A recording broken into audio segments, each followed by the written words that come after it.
To show that a quorum of board members is present, that this meeting has been duly called, and that notice of this meeting has been posted in accordance with Texas Open Meetings Act, Texas Government Code, Chapter 551. First thing we will do is we'll say our Pledge of Allegiance. If you will join me. I pledge allegiance to the flag of the United States of America and to the republic for which it stands, one nation, under God, indivisible, with liberty and justice for all. Thank you, and you all may be seated. Okay, we'll go to section 2 of our meeting, which is the roll call for our members present. Ms. Felicia Moody. Here. Ms. Dr. Maria Douglas. Here. Ms. Debbie V. Gomez. Here. Mr. Sean Glovier. Here. Ms. Maria Cruz Perez. Here. Ms. Esteban Serta.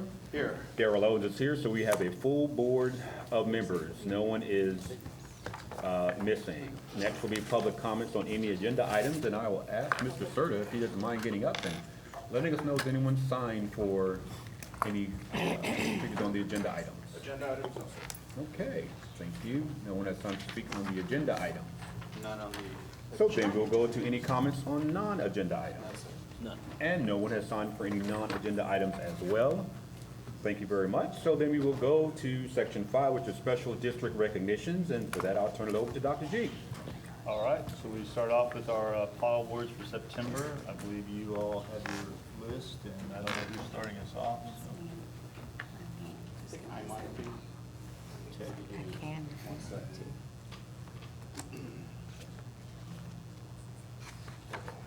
Here. No, it's Debbie starts. I'm still loading my, Here. Oh, there it is. You want me to do them? no, Debbie has it. I have it. Thank you. Okay, from Kennedale High School, we have Christy Vicks, Danelle Dickey. Okay.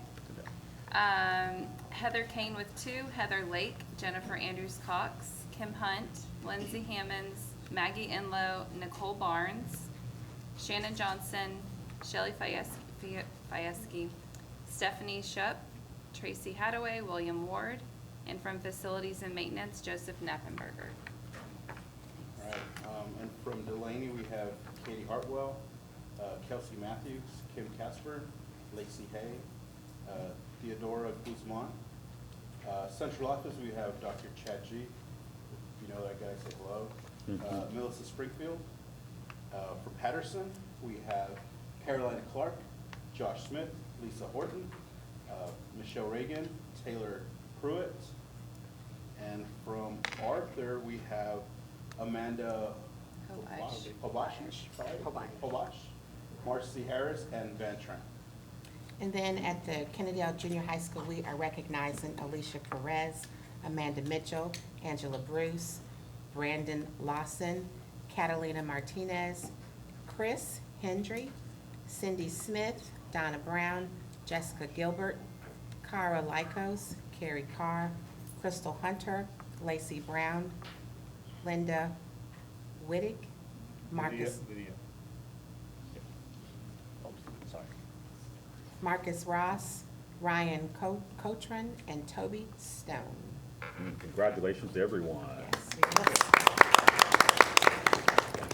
And I have pulled out a couple of people to recognize that their recognitions were pretty significant, so I wanted to read those. First off would be Principal Terry Clark from RFP. So in Ms. Clark, we have a leader who not only guides with wisdom, but also leads with heart. Her unwavering dedication and genuine compassion make a profound difference every day. From the moment you step into her school, you are met with a warm and inviting presence that instantly puts everyone at ease. She has been exceptionally welcoming to the instructional coaches this year. She has made sure that there are PLC rooms so our educators can have an adult learning space. Those rooms are organized with all the supplies and materials that we might need during our meeting. Thank you, Mrs. Clark. I appreciate all you do as an RFP teacher. Joseph Knappenberger from the KISD Maintenance. I entered a work ticket for our music room piano to be stabilized since it was wobbly and a safety risk.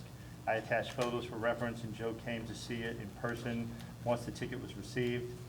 He had already researched and brainstormed ideas, but was solid in his plan after seeing the condition of the instrument. Joe came back that very evening and installed brackets and safety bolts so the piano would be safe for our students and staff. Less than 12 hours and the problem was solved. Joe went above and beyond to serve our campus. He even came by the next day to show me what he had done to be sure it was satisfactory. Joseph is certainly a valuable asset to our district and a great example of KISD Wildcat spirit. Thank you for allowing me to recognize him, KISD teacher. Congratulations. And Danelle Dickey, Instructional Programs Coordinator. For 12 years, Ms. Dickey has been one of the most dedicated members of the CESS Central Office team. She has always had a boots-on-the-ground approach to tackling problems and supporting campuses. She is one of the district's top assets, KISD principal. And Congratulations. a to all special of you. congratulations to everyone that Dr. G recognized. Congratulations, everyone. Okay, we'll now move to section 5B, which is the aid for educators, and for that, I will again turn it back over to Dr. G. So, we recently, this week, well, a couple of weeks ago, we had an organization reach out to, I believe, Jordan, possibly Ashley.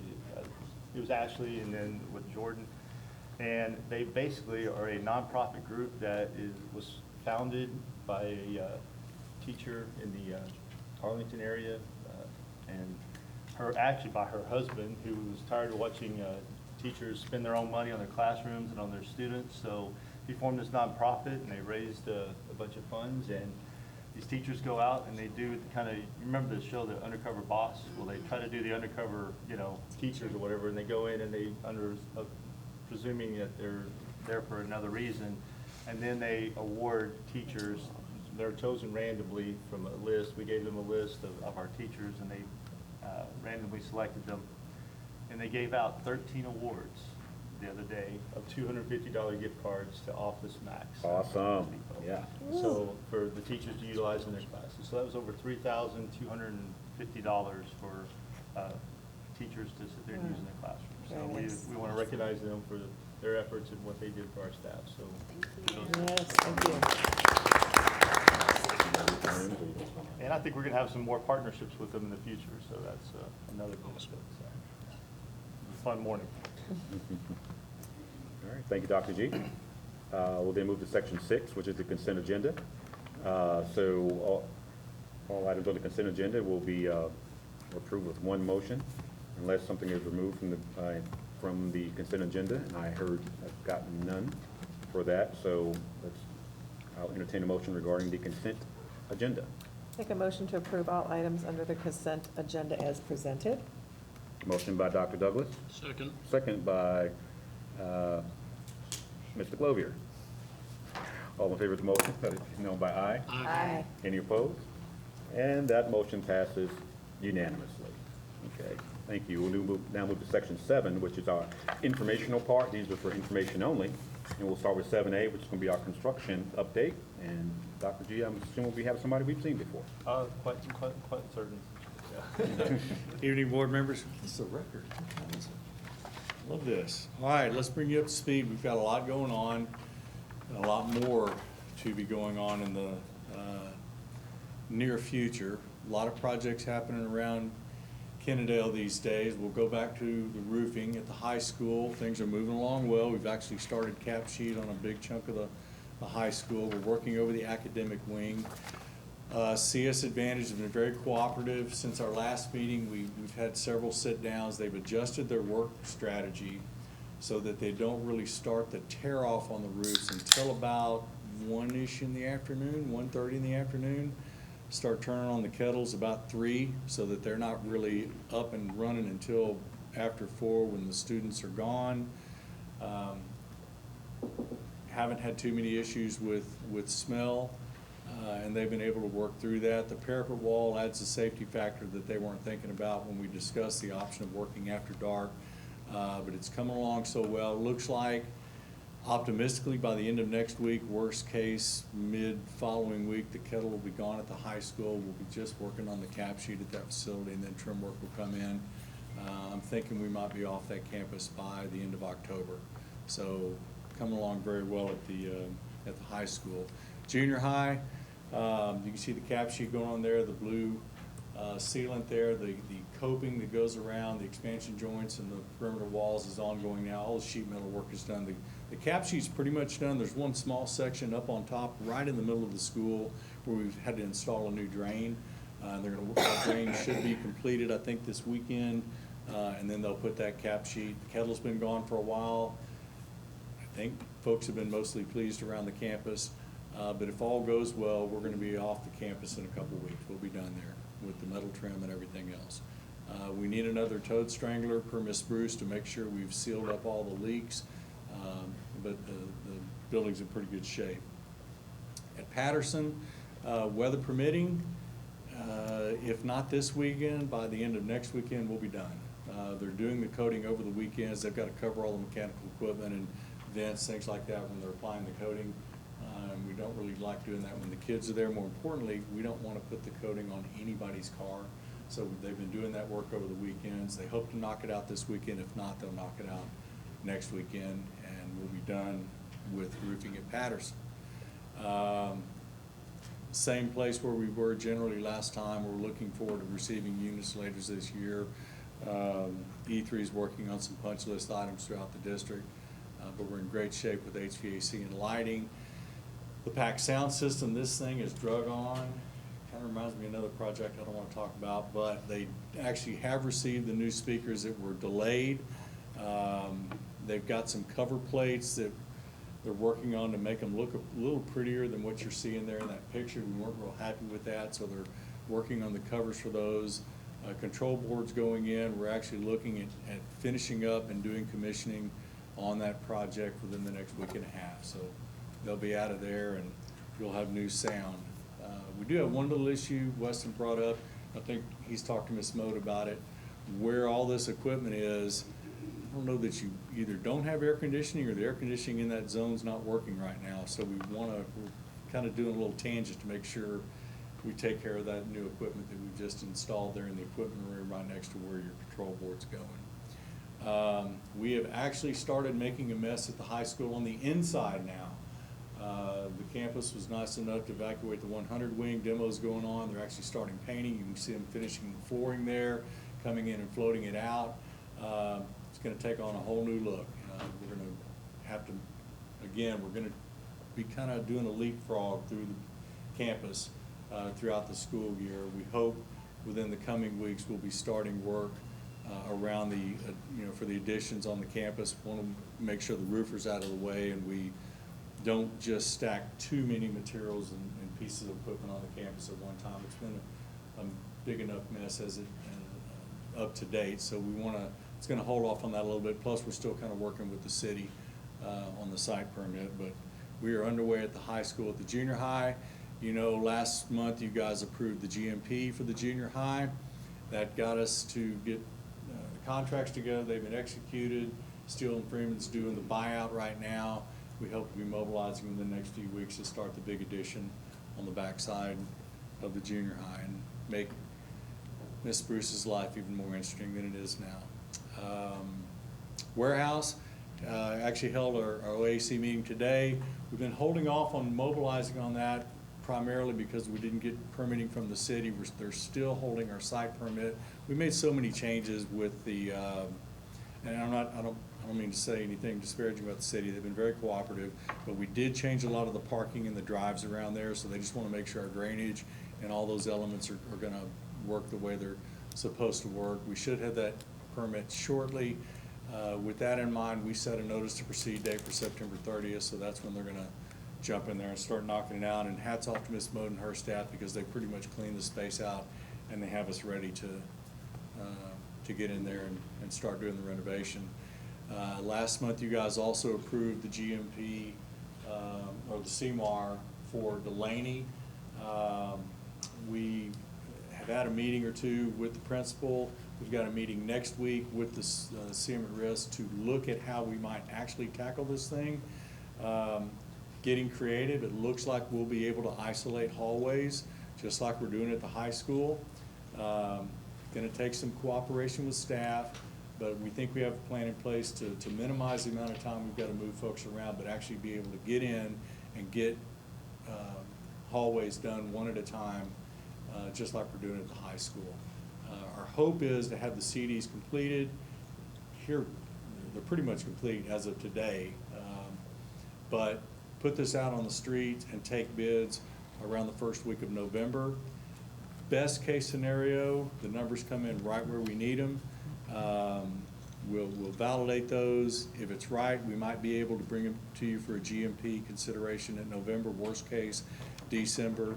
But that project is coming along nicely. Last month, you guys also approved the CMAR and the schematic design for Patterson. You can see the image, you saw the images of what this campus has or will look like, just like all the other campuses. We held a DD meeting today. We're moving into design development. Good progress on that. And we're going to meet with the CMAR next week to do the same thing we're doing at Delaney, to look at phasing as how we might be able to find swing space within the existing building so we can isolate the work from the students and get that work done and just move through the campus one hallway at a time. The budget, much like last month's, in great shape. This shows all your committed dollars. You can see the two big ones that are remaining are Delaney and Patterson. We're in great shape there. We do have, you'll see some big gaps there between administration and down in miscellaneous in terms of funding that's left over. The big chunk under miscellaneous, that's all the FF&E, all the furniture we were gonna replace district-wide. We're looking at getting the vendors involved in that so that we can get the furniture deliveries as we wrap up these renovation projects next year. And then on past that, we've got a lot of safety and security issues we want to address around the district, so that's a big gap in the administrative. But the big numbers are Delaney and Patterson, but even if you take the total budget there, if you commit that and look down under budget balance, we're still in great shape. And so I know you guys still have other priorities, but barring any big surprises or challenges, we're pretty pleased with where we're sitting right now, having committed all your major projects with the exception of Delaney and Patterson. So we continue to track these and in pretty good shape. So questions?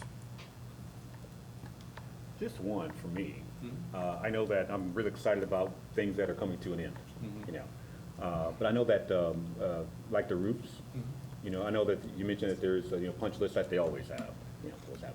You know, how long does it normally take for those things to get, you know, any incidental leaks or whatever like that? So the way we normally work this, at the time that the contractor gets completed in his mind with the roof at any given campus, let's say we wrap up the junior high in the next 2 weeks.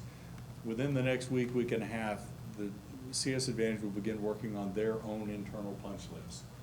They have to walk the building, they have to look at all of the roofing system in place, the flashing, the coping, all the elements associated with the building. Now, I misspoke just a little.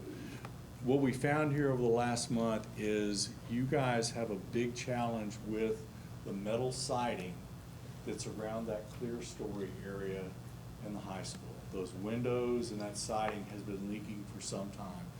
In some ways it's discreet, but it's been coming down for a while. It has exposed fasteners.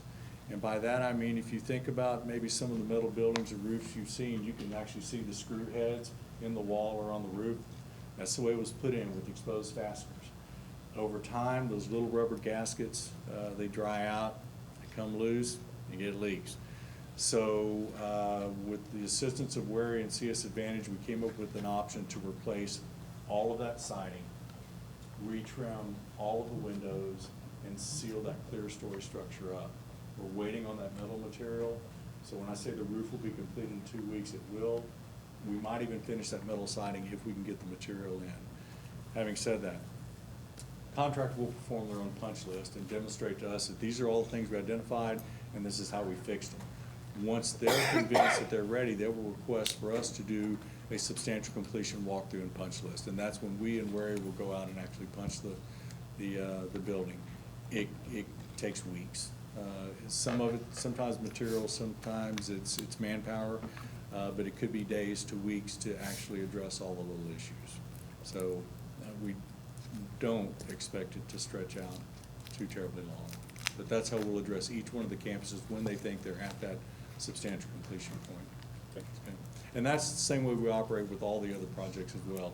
Even the big renovations and additions, when they get to the point where they think they're ready for substantial completion, they will provide their own internal punch list and present that to us, and then we'll walk it independently and either validate and/or find issues that we take exception to, and then they'll address that. So it's really a collaborative effort. Yeah. Thank you. Okay. Any other questions for our council? All right, thank you very Appreciate much. it. Thank you. All right, and we move to 7B, which is review the DIP and CIPs. All right, and Dr. Vu?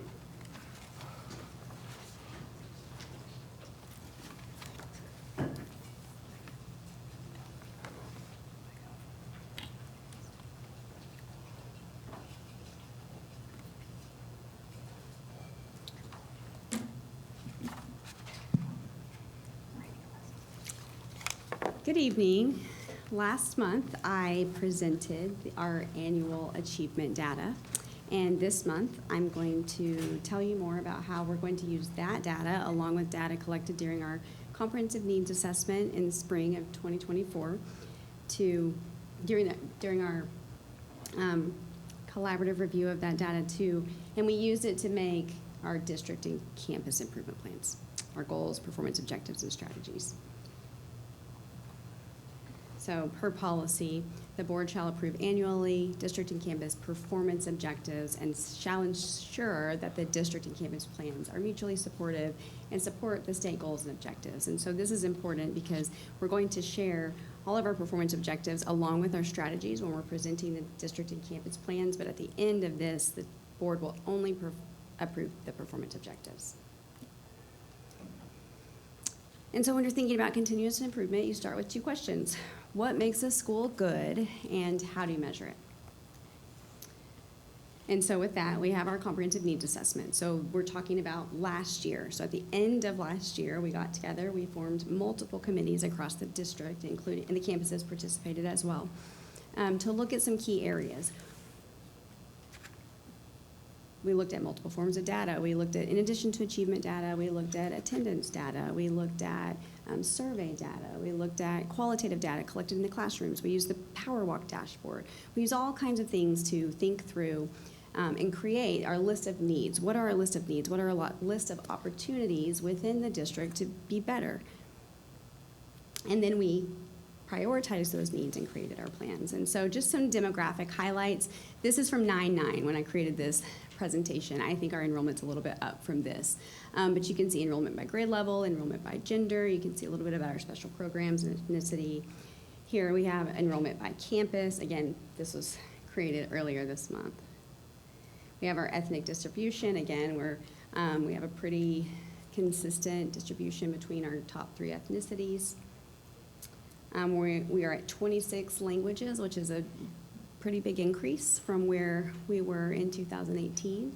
So we have a very rich and diverse culture on our campuses. And in addition to demographics, we also focused on student achievement, culture and climate, staff quality, recruitment and retention, curriculum and instruction assessment, community engagement, context and organization, as well as technology. So we had committees for all of these different areas who were looking at multiple sources of data and creating these lists of needs.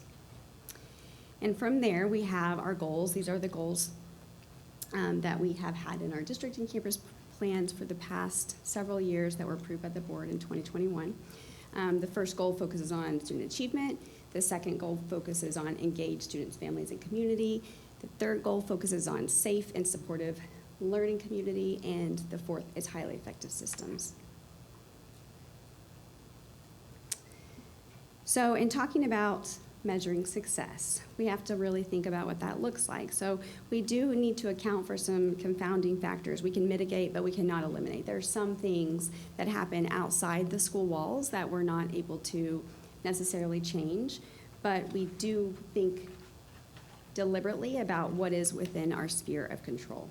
And we want to look at those things, look at the strategies, and look at the ways that we can measure that so that we can determine whether or not we're making progress.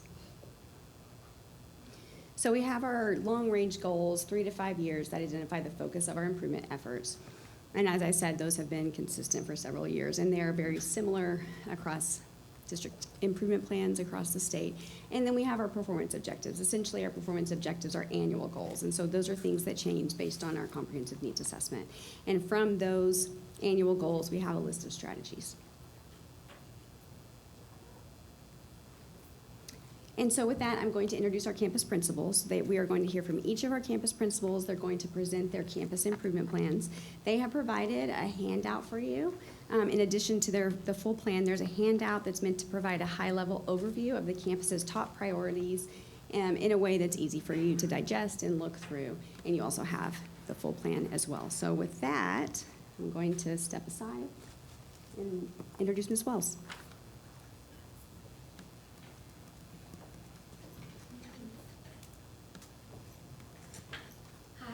Good evening. Good evening.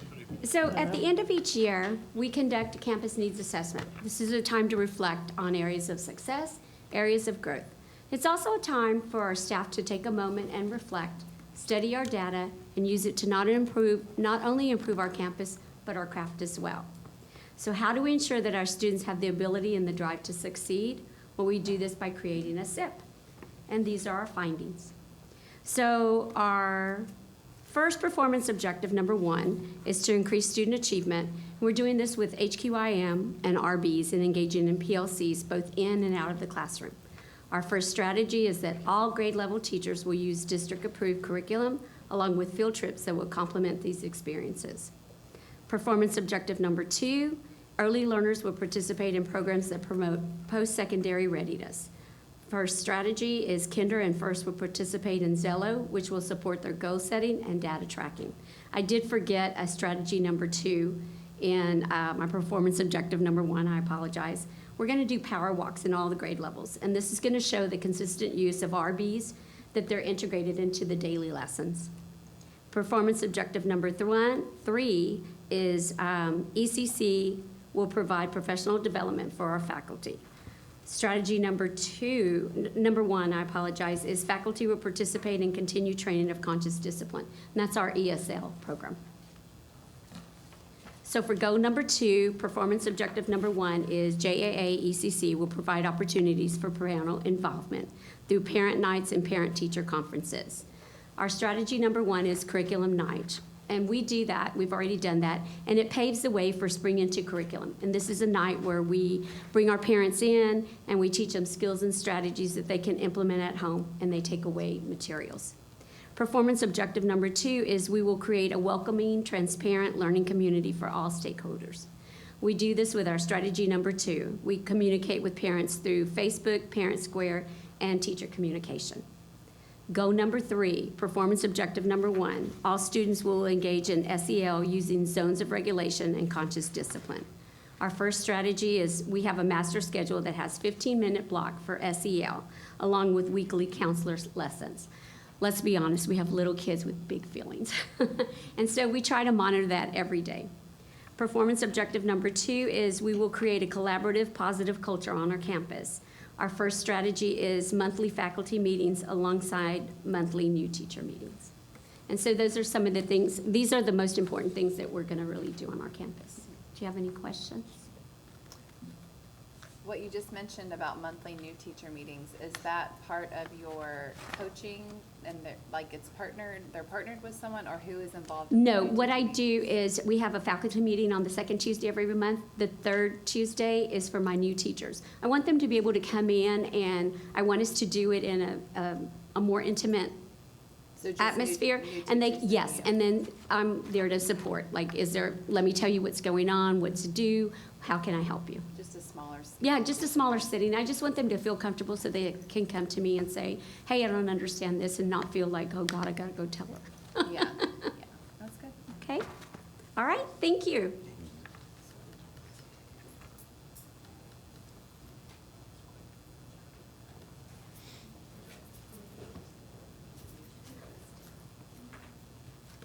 Hello. Hello. So for Delaney, our performance objective for goal number 1 for student achievement is we are also going to increase student achievement using the RBs, which is the research-based instructional strategies and the high-quality instructional materials by instructional coaching, using, making sure the teachers are using Eureka and Amplify. Another performance objective is to enhance teacher effectiveness through data-driven instruction and observation along with coaching. We're going to have data meetings regularly with the teachers and identify trends and set goals and plan targeted research strategies with the teachers. We're also going to teach also teachers who teach students who receive special education are going to use specific resources to enhance their learning. And that's also a district-provided resource. I know there it says 3 through 5. We have other curriculum that second grade uses, but that's Read 180 that we're going to be using for the 3rd through 5th graders that we're going to be tracking. Under Goal 2, we're going to be looking at multiple modes of communication using our Parent Square and our daily communication folder along with calls home and notes home. And also, we're going to be sharing with families how much their student is learning and where progress could be implemented at home and at school to help students.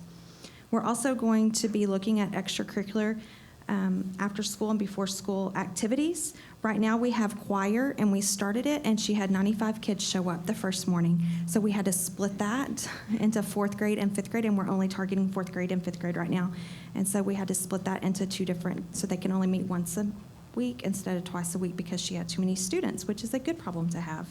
And then we had our first Renaissance Junior meeting a couple of weeks ago, and we had 49 students stay after school for that. So that was exciting to see. And then coming soon is the Art Club. Art Club's going to be coming soon, and so I'm working with Ms. Casburn to get that implemented and sent out. And then for goal number 3, developing programs and services to support students socially and emotionally. We're using our champs in the hallways every day. We make the announcement on the announcement. We have a focus every day along with the champs in the classroom. And then, of course, capturing kids' hearts. We're using that. And then our Renaissance Junior.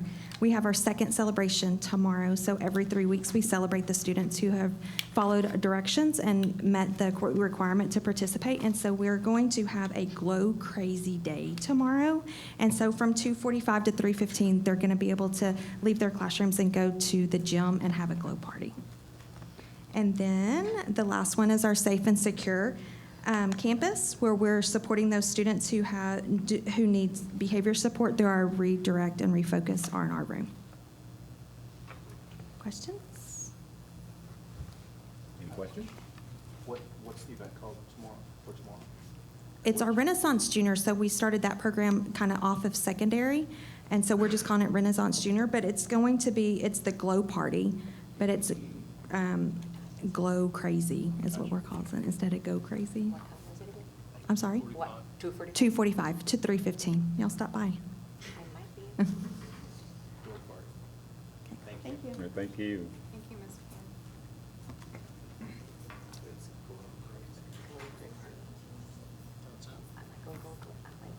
I might glow crazy. Good evening. Good evening. Under goal number 1, we are also focusing on research-based instructional strategies and using the high-quality instructional materials provided by the district. And so through walkthroughs, we will be ensuring that teachers are using Amplify, Eureka, Math, and STEM Scope Science with fidelity. Some of those instructional strategies that we are going to be focusing on this year are student data binders, 2nd through 5th grade consistently, with students tracking their own progress 3 times a year at the very least.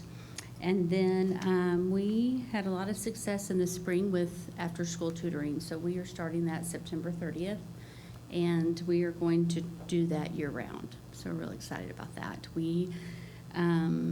So far I'm currently recruiting teachers. That's been a little slower than I thought it was going to be, but I think I have 6 and about 60 kids. So we had 60 names that have been recommended. So we are, I'm working out the details of that, but we will have that up and running by September 30th. The second objective is our focus on our new coaching program, which we're real excited about. We've been working in PLCs for about 3 weeks now. We do that every Tuesday. And so we've made sure that there's protected time in the teacher's day every Tuesday where they meet with the instructional coaches during their conference period. We also have created a space for the teachers to meet with the instructional coaches, where all the materials are. Those high-quality instructional materials are there, and a lot of manipulatives and anything that they may need while they are in those PLC meetings. Everything is in that room at their fingertips for that instructional coaching. Goal 2, we are going to make sure that students have lots of opportunity to participate in extracurricular or co-curricular activities provided by the campus. And so I love to go on field trips and take students out of Kennedale. So we have lots of things planned for them. This year, we have 3 opportunities to take the students to Bass Hall. And, of course, Camp Grady Spruce, the Fort Worth Zoo, and the 4th graders will continue to go to Austin this year. So we're excited about all those opportunities. We will also communicate with our families in a variety of ways. We've added Parent Square, and all the teachers have really jumped in and gotten on board with that. And so I feel like they've really done a good job to already start that and communicate with our families using Parent Square.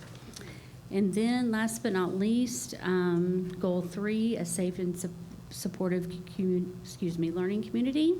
Our school-wide positive behavioral intervention and supports program. This is our Pride Matrix, which we focus on every single day. I'm on the announcements going over a different expectation. We have expectations on how the students are to behave in the classroom, hallway, restroom, cafeteria, assemblies, specials, even the school bus. And so now we're at the point now where on the announcements I say, turn and talk to your neighbor and tell them the expectations when you're in the hallway. And so the students are now telling each other and rehearsing those expectations. And it has made a huge difference around the school. One thing we added this year is our positive notes home. We took those expectations and added those to a positive note that we can send home to the parents. And this is a tool that we're using to be able to reward those students who consistently bring it every day and make those positive choices. But then also it's a tool for students who have some challenging behaviors. It's a real quick and easy way to catch them doing something good, to give them that positive and hopefully help turn their behaviors around. These are just kind of the highlights of our campus improvement plan. Did y'all have any questions? I have a comment. Yes. It just happened to be right as I was scrolling through your presentation, you made the comment, and you just briefly touched on how you're gonna restart your after-school tutoring on September 30th, and I came across your slide right when you said that, and it said, and I feel like it's worth noting in case any other board member didn't catch it, but 90% of your kids that stayed for after-school tutoring last year passed the STAR. In the reading. spring. I think that is phenomenal. Mm-hmm. And I wanted to brag on that point for you, because I read it right when you, and I'm like, I would have said that. That's incredible. That Good came for out of you our guys. campus needs assessment data. And so, after reviewing that in the spring, I Yeah. thought, let's Yeah, start let's that in keep doing September that. and do Yeah. that year round, yes. Yeah. Mhm. That's really great. Yeah, Great job, thank you. guys. Awesome. Thank you. All right. Thank you. Thank you, Ms. Clark. You're welcome.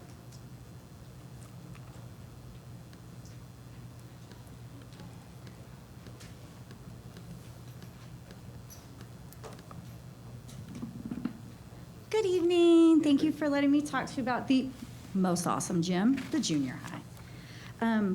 You have this stuff already shared with you, so I'm just going to highlight our key performance objectives and our strategies for you. Our first performance objective is that we're focusing on research-based strategies and our high-quality curriculum that we've offered in the district. We're doing that through 4 strategies. The first strategy is to ensure time to model, train, and coach those RBs with our teachers. Second is making sure that we're using the guaranteed and viable curriculum. Third is the teachers are going to conduct student data meetings and goal-setting discussions with the students throughout the year. And the fourth strategy is writing weekly and short writing activities across all of our core content areas in most of our electives. Our second performance objective was the professional learning communities, and our strategies for those was number 1, making sure that we have the lesson internalization and the RBs, focusing on that piece of it. Second, that our campus administrators are continuing to do the walks that they do, but that we're moving it up to add feedback sessions, not just the notes, but the actual sit-down sessions. Or in the hallways. And then the third strategy is that our student support team is going to make sure that we're identifying and ensuring that the students that receive appropriate interventions and when they're needing them. And that's our strategies for goal 1. Our goal 2 is to make sure that we're enhancing the family communications and participation. Our first strategy is for that is that we're communicating through a variety of platforms. I think Parent Square is new for us, making sure that we're getting a great, strong input with that. Our second strategy is that on our evening events, we really want to make sure that we're showcasing student success, and so that it's more of a celebration and an information type thing. And then the third strategy is we are going to continue our positive office referrals, but we're upping them this year. And so then this way, ideally, we do about 100 a semester from campus administrators, because you don't usually get a happy phone call from a campus administrator, and then continue with our teachers to do theirs. Our second performance objective under goal 2 is we'll create opportunities for student staff to support each other. Our first strategy for that is to make sure that we're teaching those organizational skills. Junior high children do not come with us with that knowledge, and so we are explicitly teaching and modeling that, and we do that through a variety of ways, but one of them is our campus planners. Second strategy is we want to increase our parent attendance at our parent-teacher conferences, and then making sure I'm reading that right. Third performance objective is to offer a variety of opportunities for students to participate in fine arts electives, UIL. So our first strategy with that is that our UIL coaches will hold practices and participate in academic meet. We participated last year, and that was a break. So now we're trying to up those pieces and get more contest winners. That's for you, Cable. 2 is that we're opportunities to have before and after school clubs. We're trying to increase the amount of clubs that we have on our campus so that kids have more of a reason to buy into, hey, school is fun.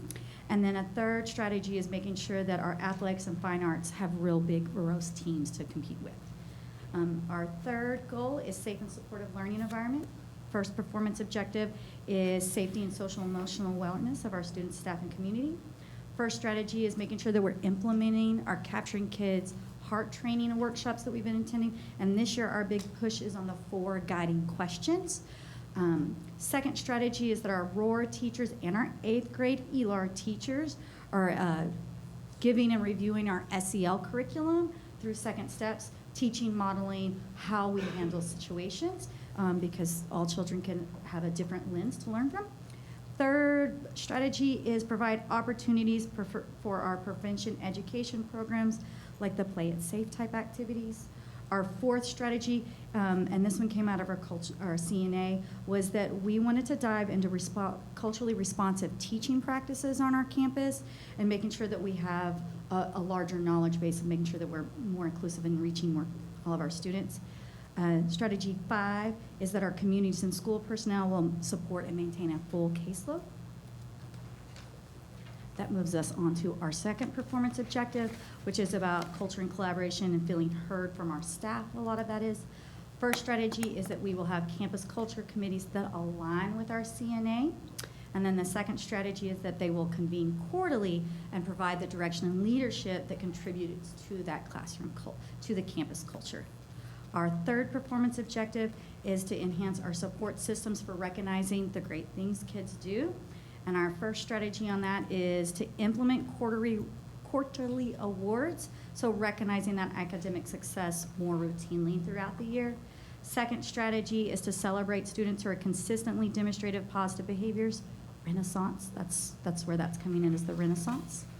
And then our third strategy is to celebrate students who are on track to meet their yearly macros and or already on meets and masters on when they take the MAP test that it says, hey, they're already targeted for that level. So just celebrating the good things kids do and highlighting that.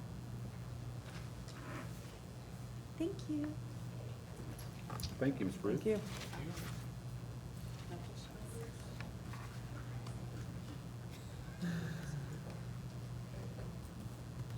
Never eat Popeyes before you have to get up and speak. It's going to be tough. All right, Board, I've given you guys a campus improvement plan. This will be my 8th one I've submitted to the high school. It's actually a reduced version from last year, and so that's good news probably for everyone. Under each of the goals and the thing that I've given you, the campus action plan, I've chosen about 5 strategies that kind of represent and sum up some of the things that we're doing. One of our key focuses has to be at the high school increasing CCMR. And so under student achievement, getting our kids to where they're supposed to be in graduation. We put together quite a comprehensive plan last year, and we got in over the 80% mark, we believe. We won't get those final numbers until at the end of this year, and so that data is a little bit lagging, but we've set a goal again of 82% getting CCMR met. But the rules of the game have changed, and so we've had to change our strategies and also learn from some of the things that we did last year. Last year we took some broad approaches to getting our kids tested, and we kind of went for the mantra to get a lot of our kids tested. We tested every kid from 10th to 12th grade in the ASVAB. We tested all of our 11th and 12th graders who hadn't met college readiness and TSI, and we, as a lot of you are aware, we give all of our kids a chance prior to graduation to take the SAT. We've actually changed a little bit of what we're doing this year. We are actually going to be a little bit more selective on who we test and also when we test. Last year we did a lot of our TSI testing at the beginning of this year. We've pushed that back to the middle of the year. And the other thing that we're going to focus on in this campus improvement plan is what are we doing with kids before they test? And so we have some things like in Goal 1 under that first strategy that I've listed, we have put some things like we are still embedding Texas College Bridge into our coursework, but we're also not here, but it's not listed in this document. We're also having some prep programs through a program called SHMOOP embedded elsewhere into our coursework. And so we are trying to get our kids college preparation on those tests before they take them. So our first big round of testing for that is going to be in December. What we hope, and you can see in some of our goals and strategies, is that it increases the percentage of kids who meet college readiness based upon those tests.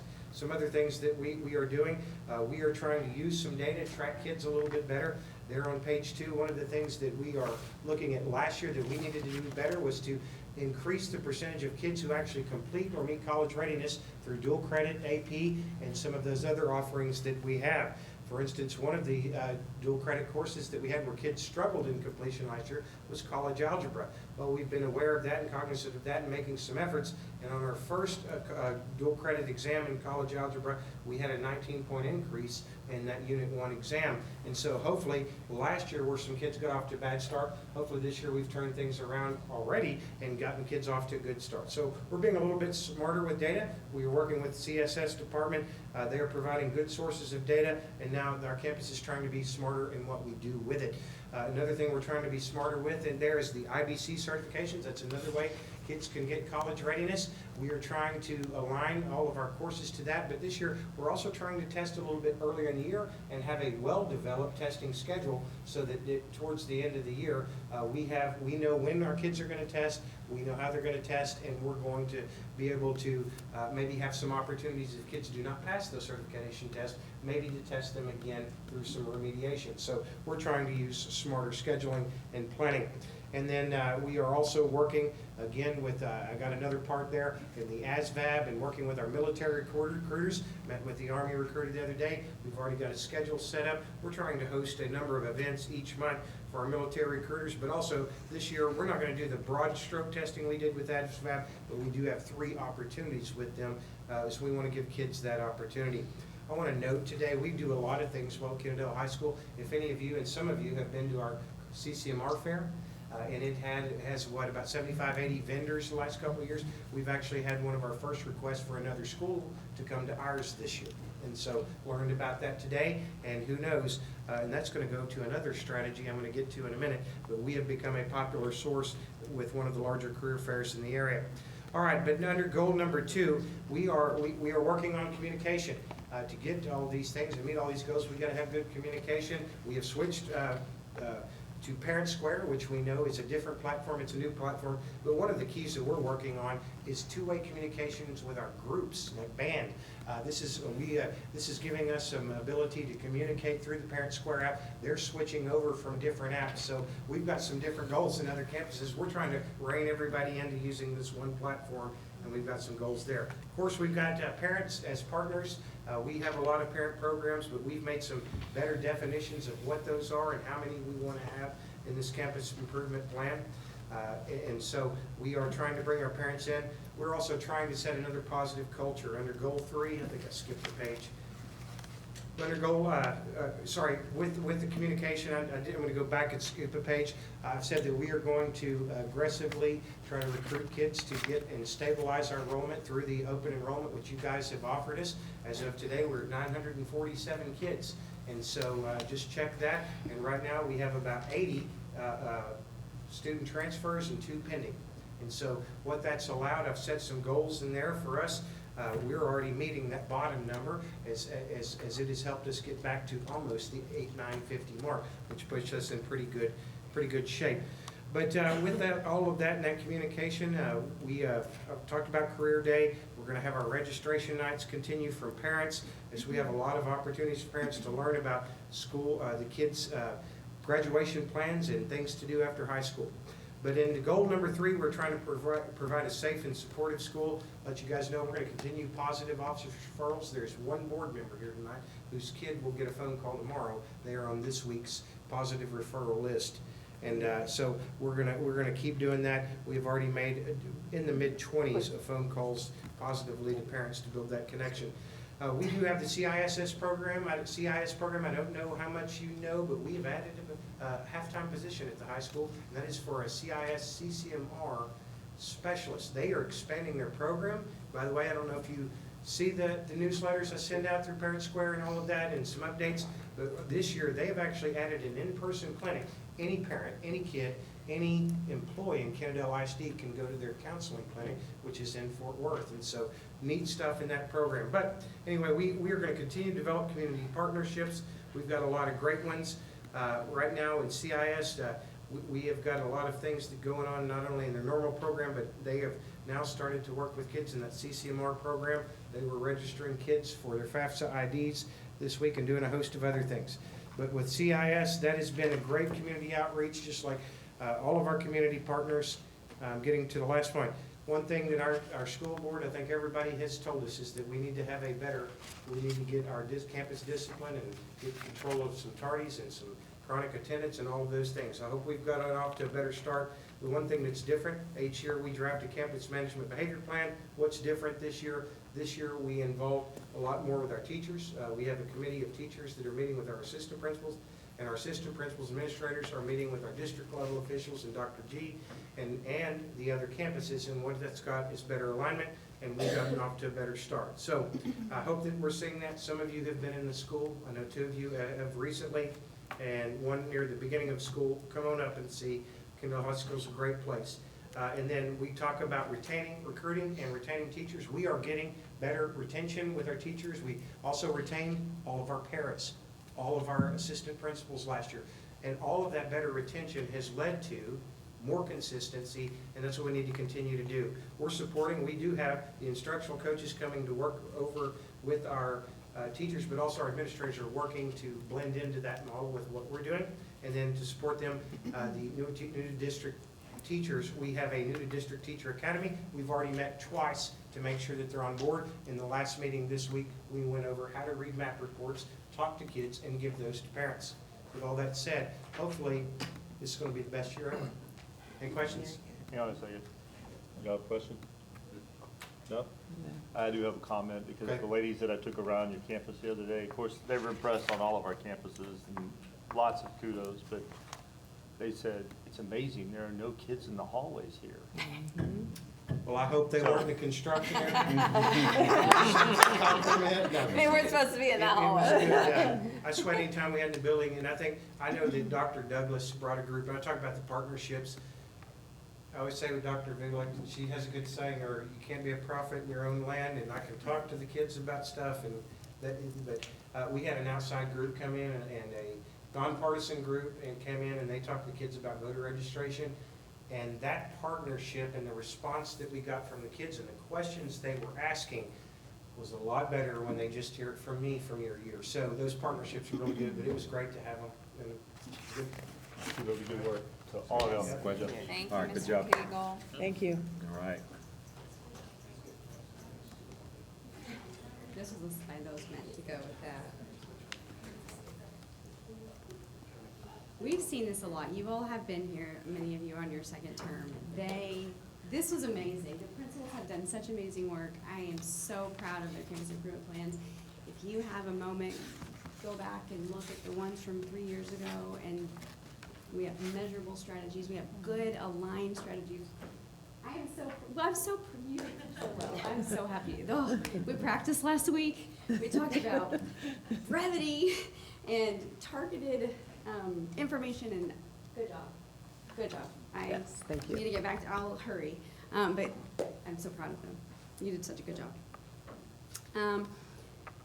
So in thinking about, I'm going to present the district improvement plan. I hope that you see alignment in our district side as well as with our campuses.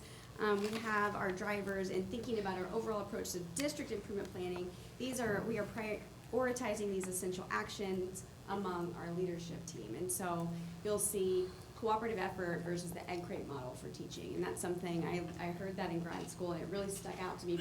Because you can visualize that just everybody is in their own area. And I think that was really evident tonight. Or technology as a panacea, a cure-all for everything. We're really focusing on pedagogy and allowing technology to enhance and support that, but not be the thing that's doing the teaching. I think COVID taught us that we cannot replace teachers with technology. So going back to the goals, and I do want to say, I misspoke earlier. It's been a very long day. I said that these goals were approved. These goals were revised and reviewed by the board. They were updated in 2021. And I will say as well, this year, Dr. G, in developing the strategic plan, there was an additional goal added. And so you won't see those in the campus improvement plans because they started working on these last spring, and this was added more recently. We do have it in the district improvement plan, but next year we'll have this fourth additional goal. So in terms of student achievement, the performance objective focuses on preparing all students to meet grade level or exceed grade level expectations. So we have our curriculum toolkit. You heard about high quality instructional materials. That's a place that the state is moving to, and we are ahead of the curve. We're getting a lot of additional support through grants. We also have our district adopted materials, and then we have specialized programs for special populations. So our special education classes, some of our resource classes, our essential academics classes, they also have high quality materials for that particular course. You heard ARBIES. I wasn't sure how familiar you are with that. That's the new acronym. It came out of TA. It's a big thing this year. What is it? Okay, like the place that you eat the sandwich. Got it. Research-based instructional strategies. It's basically, it's a push away or move away from best practices because what's best? Who determines what's best? How do we know what's best? And so it's really, we're moving towards strategies across the board in all of our classrooms that are supported by empirical data. We know this works because people have done it, they've measured it, and we've seen success with it. We've worked really hard this year on our MTSS processes and structures. We are working to be very aligned across all of our campuses so that all of our students are growing and we're supporting that growth and that alignment, communication across campuses. We have updated our data review and analysis protocols. I'm excited to see what that's going to look like. We're just getting our BOI map growth data in, and so I'm going to be meeting with the principals and talking about that and how we're going to use that to drive our instructional decisions. And then, of course, we always want to make sure that technology is a help and not a hindrance. And so we have Mr. Snyder on the technology side, who's out on campuses helping teachers use technology appropriately. Performance objective 2 is focused on CCMR. A lot of the strategies that you saw in the KHS plan are also in the district improvement plan. We're one high school town. So Mr. Cagle and I met, we talked about these different pieces. And so primarily we're targeting our IBC offerings, make sure that we're adding preparation for those exams so that our students are being successful in them. We're making sure that we're offering CTE courses that appeal to a wide variety of students and interests. This is a big one. We have in the past really focused on enrollment, but we can have 100% of the students in KHS enroll in the course, but if they don't finish it, then we're not doing anything to increase their opportunities after high school. And so we're focusing on completion this year, and you heard a lot about that from Mr. Cagle and the additional support that's being offered. We're implementing junior achievement in kindergarten through 8th grade, which this is the first year through that, for that, and I think it's going to be an interesting way to just expose our students to different careers and financial literacy. And then we're continuing the implementation of Zello. Performance objective 3 focuses on curriculum focus and job embedded professional learning. So we do have our beginning of the year trainings. In addition to that, we have our ongoing support and coaching. So one thing that we're going to be doing this year, and then I started this week, I started walking campuses with principals. So we have our Power Walk dashboard, and last year we went from nothing to something. So let's get in classrooms and let's track our what we're seeing in classrooms so that we can use it to make decisions. This year we're shifting to a focus on what are we looking at, what does good instruction look like, and how are we ensuring that it's happening in all of our classrooms consistently. And so we've adjusted the form just a little bit. We've changed a section to include RBs, and so one piece of feedback that we've received from teachers is that they're not exactly sure what it is that we're wanting to see in classrooms. What does good instruction look like? Some people say this, some people say this, and so our updated list includes very specific teacher-centered actions. The teacher will, and it says exactly what they do, and it comes straight from our training on RBs, and these are not things that we've made up. And so we'll go into classrooms, we come out, we talk to the principal, I have a conversation with the principals. I've done 2 so far. I'm learning and growing as well. What are you seeing? What specific things are you seeing that are great? Let's let our teachers know. And then what's one coaching point? What's one thing that would take this lesson to the next level? And then we're gonna focus, when I go back, we're gonna focus on how did it go? Let's go back into the classrooms and let's see that particular piece. I think that it's going to be really great, and I'll tell you more about it once we get it going. We have our coaches who are supporting in PLC to ensure alignment across campuses, and we have our data meetings that are going to begin next week because we just finished our BOY, Map Growth Administration. For goal 2, for our performance objective 1, we're just in general improving our programs and services to support the whole child. And yes, we want them to grow academically. Ultimately, our goal is to improve learning outcomes for students across our district, and part of that is realizing that they are a human, that they have multiple facets to what they bring to the school building every day. So you've heard about social workers, you've heard about the new CCMR specialist. We're working on consistent feedback loops. So we were working today on some very short, easy to answer surveys. How are things going in PLC? What are some things that are going well? What are some things we can make different? Because it's very early in the year, so we're going to collect feedback. We're going to take that information and we're going to continue to improve the process. We are implementing learning events. We started it last year, 2 years ago. We really kicked it off, and so we're working through just continuing to refine and enhance those opportunities so that parents come, that was goal 1, and also enjoy them and feel like they're walking away empowered with learning something new, or having information that's going to help them support their own children at home. Of course, we're always focusing on bullying education, making sure that our staff and our students are very well versed in how to report bullying, and having steps in place to ensure that that is addressed promptly and effectively. And we're also working on additional resources for families with special populations. For performance objective 2, we're working on strengthening the instructional capacity of teachers and teacher leaders, which I told you a bit about in terms of the power walks, by establishing and continuing to support a collaborative culture of continuous improvement, professional learning, and reflective practice. And so through that, we have our new teacher mentor program. We're in our second year of that. That's going very well. We have our instructional rounds, which is essentially taking the power walk form,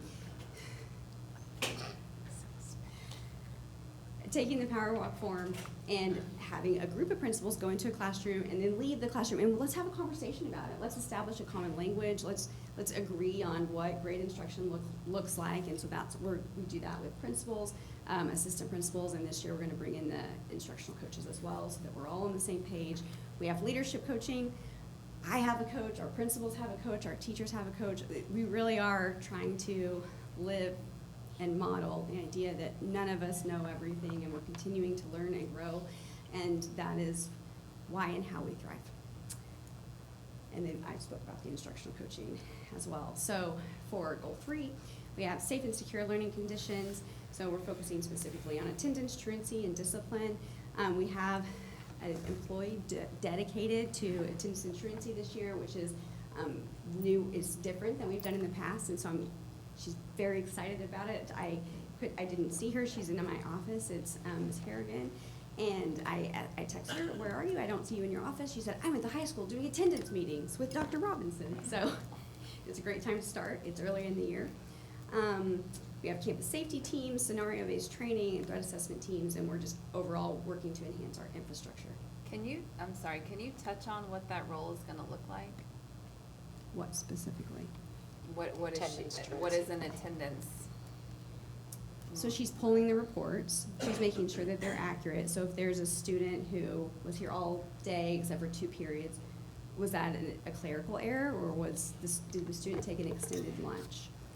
One thing that's unique between elementary and secondary is that the students have to be in every class to get credit, and not all high school students really process that. And so that's been an issue in terms of credit recovery at the end of the year, because Right. maybe they miss a large chunk of the period after lunch. And so she's monitoring that very closely. Our principals, our assistant principals, they are pulled in so many different directions. Just having someone keeping track of it, that she doesn't know the high school students, but making sure that they are equipped with the data and the knowledge to do it quickly and efficiently. It's very new. We just started this year, but seeing the reports that she's pulled and knowing that she's already sitting in meetings on campuses, I have high hopes for it. I think that it'll help a lot with our summer school numbers, our credit recovery numbers, and our Fresh Start enrollment for next year. And going to truancy court and holding families more accountable that Yeah. we were not doing over the Before. last few years, so. That's yeah. good. Is this gonna be at the junior high as well? Because She they does the have. whole district. District-wide. Oh, okay. Yeah, I was just speaking more to it being an issue with the 8 periods and absolutely. people not knowing. Okay, Mhm. very good. Yeah, that came up in our needs assessment, that we needed to monitor that more closely because we see it when we're enrolling kids in summer school. Yeah. Our next one we have, we're just overall making sure that our learning environments are safe, including safety trainings, drills, code red teams, and just enhanced safety infrastructure across the district. In terms of our fourth goal, and as I mentioned, this is new this year, and I think that it is going to be a great way to just enhance our overall improvement planning and ensuring that all of our different areas are addressed. So the first one is attract, recruit, and effectively induct the best staff for our student success, and so hire them and keep them, competitive salaries, and increase and diversify recruitment efforts in critical areas. Now that has started. We've been working on that over the past few years, and that's going to just continue to be refined and improved. The next performance objective focuses primarily on multiple forms of communication. So I myself, as a parent of 2 students at 2 different schools in the district, finally understand all the feedback we've been getting about all the different places you're supposed to find information. And one afternoon on Sunday, I spent over 2 hours just trying to figure out, are we having a Valentine's Day party? And if so, do we have to bring something? I couldn't find the information, and I definitely couldn't find it for both of my children. And so that led to a discussion just about communication and how important it is. And sometimes, we assume that parents aren't coming because they don't want to or they don't care. And I missed an event at a campus for my own child, and I am in a position to know better than that, and I missed it. And so I'm saying, if I miss it, and I assure you I care, I can't be the only one. And so we're working on Parent Square. I'm still learning it. I'm fumbling with a little bit. I'm struggling to learn all the buttons, but I will, and I know our principals and our teachers are working on that too. It's gonna be, we're gonna do this new thing, and it's gonna be hard, and we're gonna have some glitches, but it's going to be, I think, ultimately better for everyone. Also, pause again. Shout out to Mr. Cagle. I've already shared this story with Mr. Cagle, but I had some high schoolers at my house recently, and one of them made a comment about, well, when is such and such happening? And they were like, Mr. Cagle already sent that out. Didn't you check? It's on page like 6 of his newsletter or something. So, Mr. Cagle, you are, I've told you that before. I love your communication. You are very communicative. I will say with embarrassment, but I'll say it just to brag on them, I'm still trying to figure out the newsletter, how to do that in Yeah. Parent Square. So I haven't shifted from SMORE to Parent Square newsletter, but I will Yeah. soon. It's The buttons are gone in over different well. places, The campus and is it takes a long time. And they did it, and Yeah, it looks thank good. you for doing it. I mean, need some lessons, I think.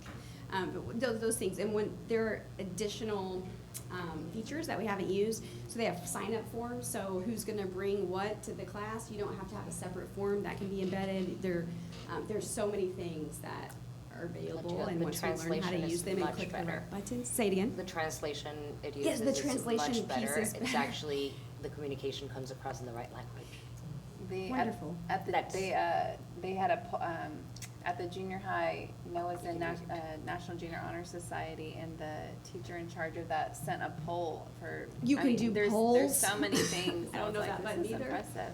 But we're gonna learn it. There's so many things, and it's really neat too. You just put technology in the hands of smart people. We have smart teachers, smart principals, and they figure stuff out. Oh, we can do that. Teach me how to do that. And so there's so many opportunities there, and it's gonna continue to get better. Yeah, it's really good. In addition, we are adding another component to it, so I went around on superintendent rounds, and I was hearing that, and Jordan was hearing that the teachers on our old system were able to use their phones in the classrooms, where we didn't purchase that component to Parent Square, and so there were concerns of things that they were missing and not able to do, so we have just added that component back into it, so that will be coming back to our teachers. That'd be great. Also, it has phone logs, so it avoids I called you, no, you didn't, I didn't see it, it went to voice, so all those things. So it's just gonna make us better and take less time doing the logistical stuff so that we can do our jobs. The next performance objective is related to responsible stewardship of district funds, always top priority. So we're working on improving the PEMS processes. That's an ongoing goal. Conservative budgeting, and monitoring, and simplifying the application process for free or reduced meals. The fourth performance objective focuses on facilities, just enhancing the work order system as well as the meal quality to appeal to all students. And so the idea with all of the performance objectives, so we have these bigger, longer term goals, and the thinking behind it is that if we reach each of these annual goals collectively, they funnel into achieving the longer term goals. And then the strategies are how we measure progress, because you could make a goal about, let's say, in improving student achievement on EOC, English 1 and 2, let's say. But that's a postmortem. You need to have specific strategies in place to say we're implementing ARBIs and we're using HQIM that you can monitor along the way, so that if something's not working, you can adjust before we get to the end of the road. And so that's our goal. We're working towards that.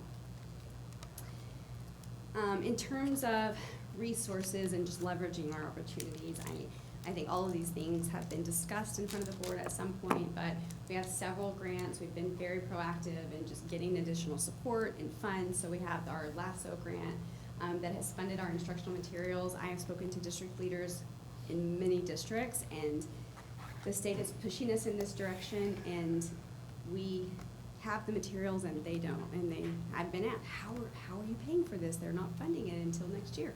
We got a grant, because when it came out, we applied for it, and not as many districts did. And so that's great. We have our Texas lesson study that's really designed to up the level of instruction, just get better. It's hard, it's challenging. We're starting slow, we're accepting approximation. Just try it. just try this new thing. I do believe that that is going to also move us forward. We're up for the challenge.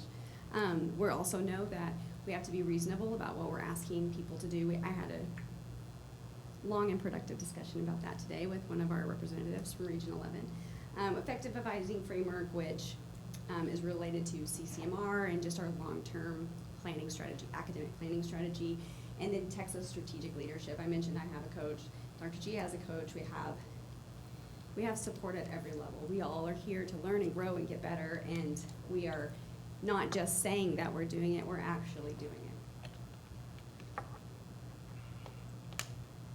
So the idea of this collaboration and cooperative problem solving is that we're working together to build a community that serves all students. Just before this, I had a DEIC meeting, and I was talking to 2 interventionists, and I get really excited talking about things like improvement planning and data analysis. And so I was sitting with one of our interventionists, and I was going through things, and she said, yes, I think that's great, but I do this, and I can't do this other thing. And I said, that's the beauty of it, is that you do your piece, and you do your piece, and you do your piece. And as long as all of our arrows are facing the same direction, we're going to get there. And it was inspiring to me. We just have such great staff members here in Kennedale, and it makes me happy to see them coming back. And so the goal is to build a community that serves all students, and that doesn't happen by accident. We have to be intentional at every level to cultivate this community through collaboration, reflection, and shared learning. And I believe we're doing that better this year than we've ever done it before. And we're going to continue to reflect on what we're doing and try to grow and make it better. That's it. That's all I have for you. What questions do you have? I just have a comment. So you and I have been working with Region 11, with the Texas Strategic Leadership. You have had them reach out to you, and I'm hearing it from them as well, that we are far ahead of the game when it comes to our resources, the high-quality instructional materials that we're utilizing, the grants that we've utilized to sit there and get those things in place. We're in year 3 now with Amplify. You know, I'm hearing from teachers that they're much more, I told you, it was a 3-year process to get to where that goes.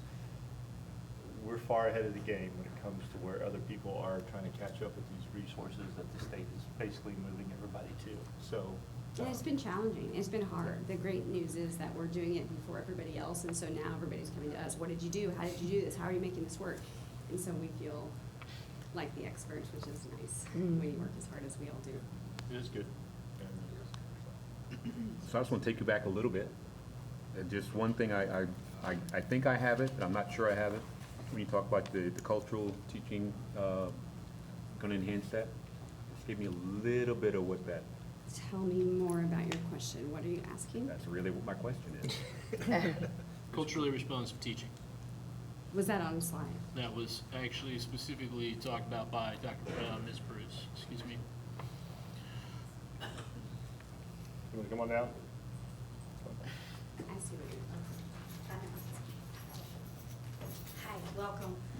So when we were doing our CNA and we were digging into it, we noticed just the trends.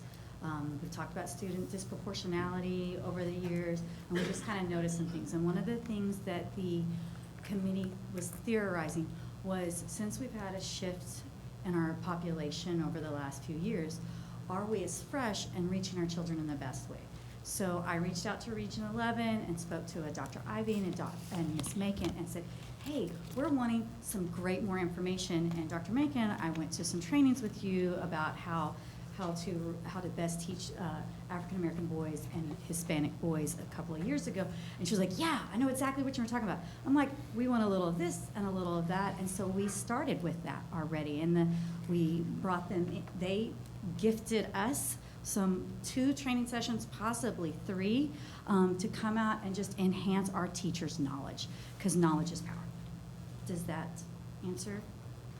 Yeah, and so we did session 1, and it was kind of the why. Why is this important? Here are the things. And then in November, when we have the next campus PD, where I have everybody, we're going to jump into some strategies that we can implement to just try to increase our teachers' toolboxes. Okay. That's good, thank you. So. Any more? Another follow-up. question? Oh, okay, here's another question. No, I'm fine. I just saved all my questions to the very end, so that's what I was trying to do.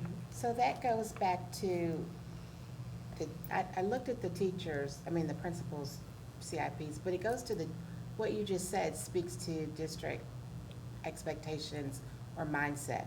Because problem number 7 says the strategies for diverse populations, da-da-da-da-da, and students taught during targeted professional development to all staff members who support instruction are not implemented or consistently monitored. But then the root cause says, well, it's happening because we've had an increased enrollment in these different populations. And this was the same comment from last year. So I appreciate the fact that you're not saying we're having trouble doing this because we have an increase in population. Now, we are having a problem doing this. Number 1, we need more training. And number 2, it's not implemented or monitored consistently. Right, and so that's. I appreciate that you're addressing that. Yes, ma'am. I have a question about the coaching cycle, since you're standing there. Oh, okay, try my best. The coaching cycle that you're doing is the same coaching cycle that you do with Dr. Vu, or is it? I need to see what you're looking at. She, in her. It's on the feedback one, I try to make sure I do lots of walkthroughs, or power walks. And so this is that next step for us is to do more of the face-to-face and the coaching in the moment type cycles. And that is we are getting support. Yes, ma'am. Okay, so it's pretty much the I can same. speak to that. So, yes. Okay. Last year, the goal was, let's get into classrooms and let's give teachers feedback. This year, the goal is, let's get into classrooms, let's give teachers feedback. Let's make sure that the feedback we're getting is aligned and targeted and research-based, and then let's follow up and make sure that the feedback has been implemented. So, I myself am getting it. For example, I've been on 2 campuses. Mr. Moore walks with me, we go in, and so what I have been tasked with doing is stand there, sit with the principal, we watch, a bit of the lesson, we come out and, talk with the principal, what's going well, what did you notice, what's going well, based on these RBs or these strategies that we've identified, and what's one coaching point. And so having that conversation, and then we walk away, and Mr. Moore will say, you did that really well, that was exactly what I would have said, that would have been good. Next time, look at this. So we went into a classroom on one of the campuses. The coaching point was less clear because it was great. It was great instruction, great things were happening. And so I leaned over and I said, what coaching point would you offer? And he said, look at that. And just look, oh, absolutely right. He was right, and it really helped me see it differently. So he's doing that with me. I'm doing that with the principals, and the expectation is that the principals are doing that with teachers. And so whenever we go into classrooms together, they're expected to go in many classrooms when I'm not there. The expectation is that when they leave the teacher's feedback, they're following up with the teachers, one, to make sure they understand it, and also that they're implementing it. And so that's what we are working on this year. That's our next step. Any other questions? So my final statement is, this came up many times today in several different conversations about a lot of these different things and what they look like on the ground, because ideas are one thing, but actually implementing them is something totally different. And I said to the woman I was speaking to from Regional 11, I said, we're in the process of becoming. We're not here to stand up and say, we are right, this is right. We're here to get it right. And so that is what I hope you see in our continuous improvement plans, is that we're not here to say this is right, this is the only way to do it, but we're really here to keep trying and get better and better every day, every year. All right. Thank you, Dr. Vu. Thank you. Thank you, Dr. Congratulate everyone on those presentations. All right. Do I have to go up there, Brian, to do it, or can you advance it for me? I can advance it for you. Okay, great. Can you go to the other presentation?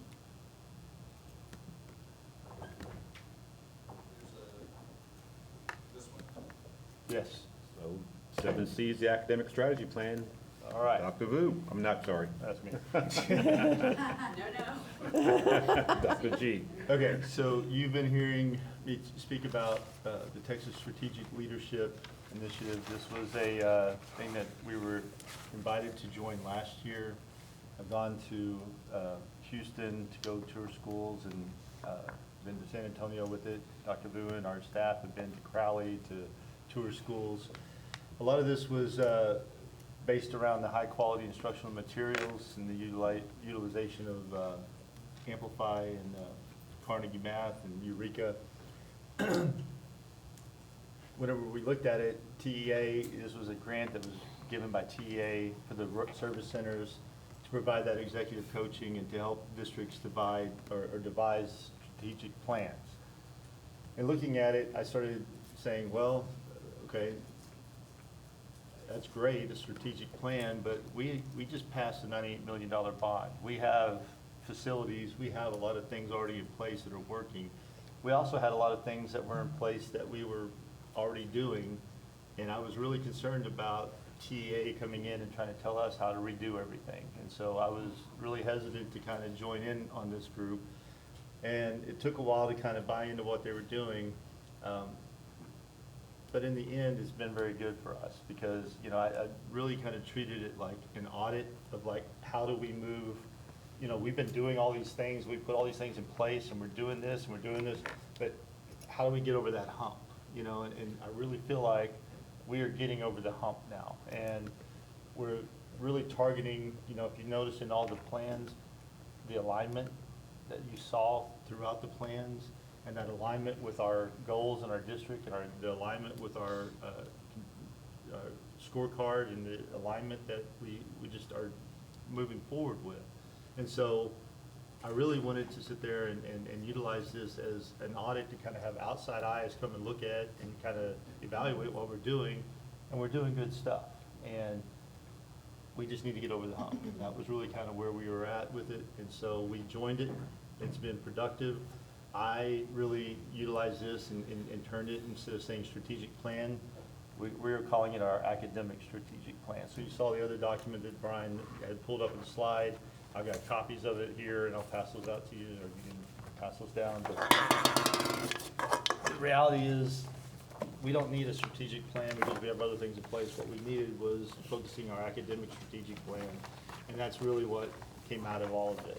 So, Brian, if you will go to the next slide.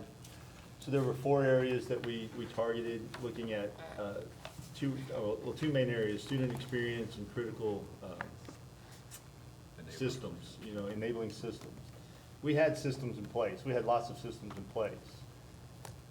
Now we're really focusing on that student experience, and that's where we're kind of moving here. So there were 4 target areas. I'm having a hard time reading that one. I guess I'll get it up on the screen. But are all students engaged in rigorous on-grade level content instruction every day?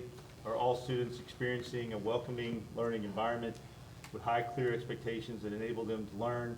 And are teachers effectively supported to deliver a strong student experience? Are instructional leadership staff supported to effectively build teacher capacity to deliver a strong student experience? And are talent systems designed to recruit, retain, and enable staff to deliver on the envisioned student experience? And then there were sub areas off of that. So this was kind of like the focus area that we were looking at. Brian, if we go to the next slide. So we basically sent out a bunch of surveys. We sent out surveys to our teachers. We sent out surveys to our administrators. We sent out surveys to our students, engaging these things.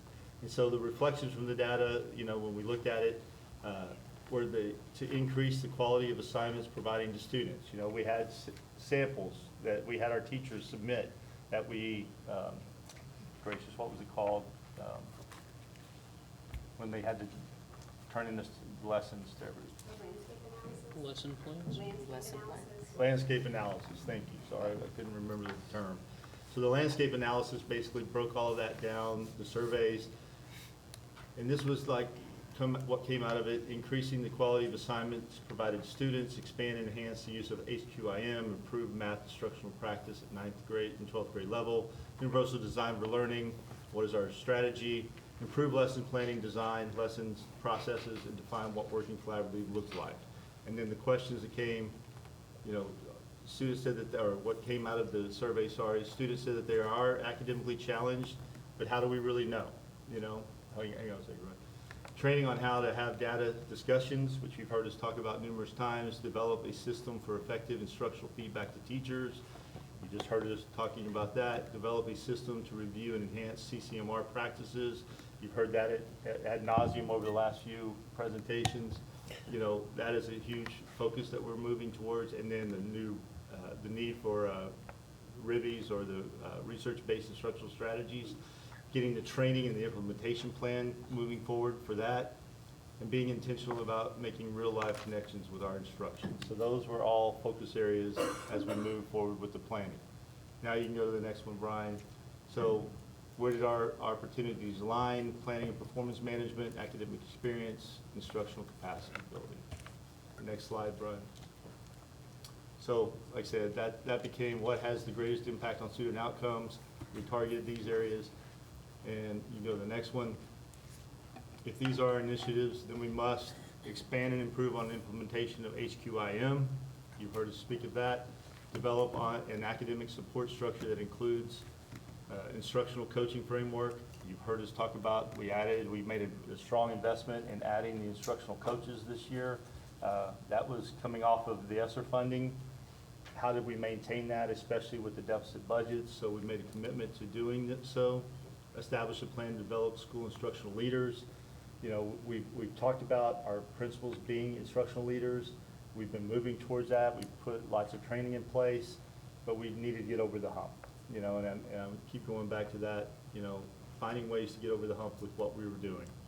And then develop a system to review and enhance CCMR practices, including funding, needs, and benefits. And develop a system to measure, and we're going to hear more about this in just a moment from Dr. Devlin. But we added another communities and school position to help with the CCMR practices, and to develop a system to measure and progress monitor the implementation of our strategic initiatives. So from all this work, from all of that we put into that over the last year, this was developed. Okay? And we've been talking about having something to put out in the community and sit there and put forth our vision, our mission, all that stuff. And so now we have this document, this academic strategic plan that we will be putting out, that you've been waiting for. I'm telling you. Huh? I said, I'm telling you, I'm just beyond beaming. Okay. So I don't want to, do you want me to go through it, or, I mean, you can read it for yourselves, but I mean, I'm very proud of it. I think it's something that, you know, really kind of hits and touches on all this stuff, the work that's been going into this. And I will say Region 11 has been a big part of it, and the executive coaching that we've gone through. As Dr. Vu said, she has a coach, I have a coach, they have coaches, our teachers have coaches, you know, I mean, so that's the whole point of it, is continuous improvement and continuous improvement model of moving forward. So. It looks really good. Huh? It looks really good. Any questions? I don't have any questions, but before we get too far off, I just have to comment, because I've lost track of all the great things I've heard.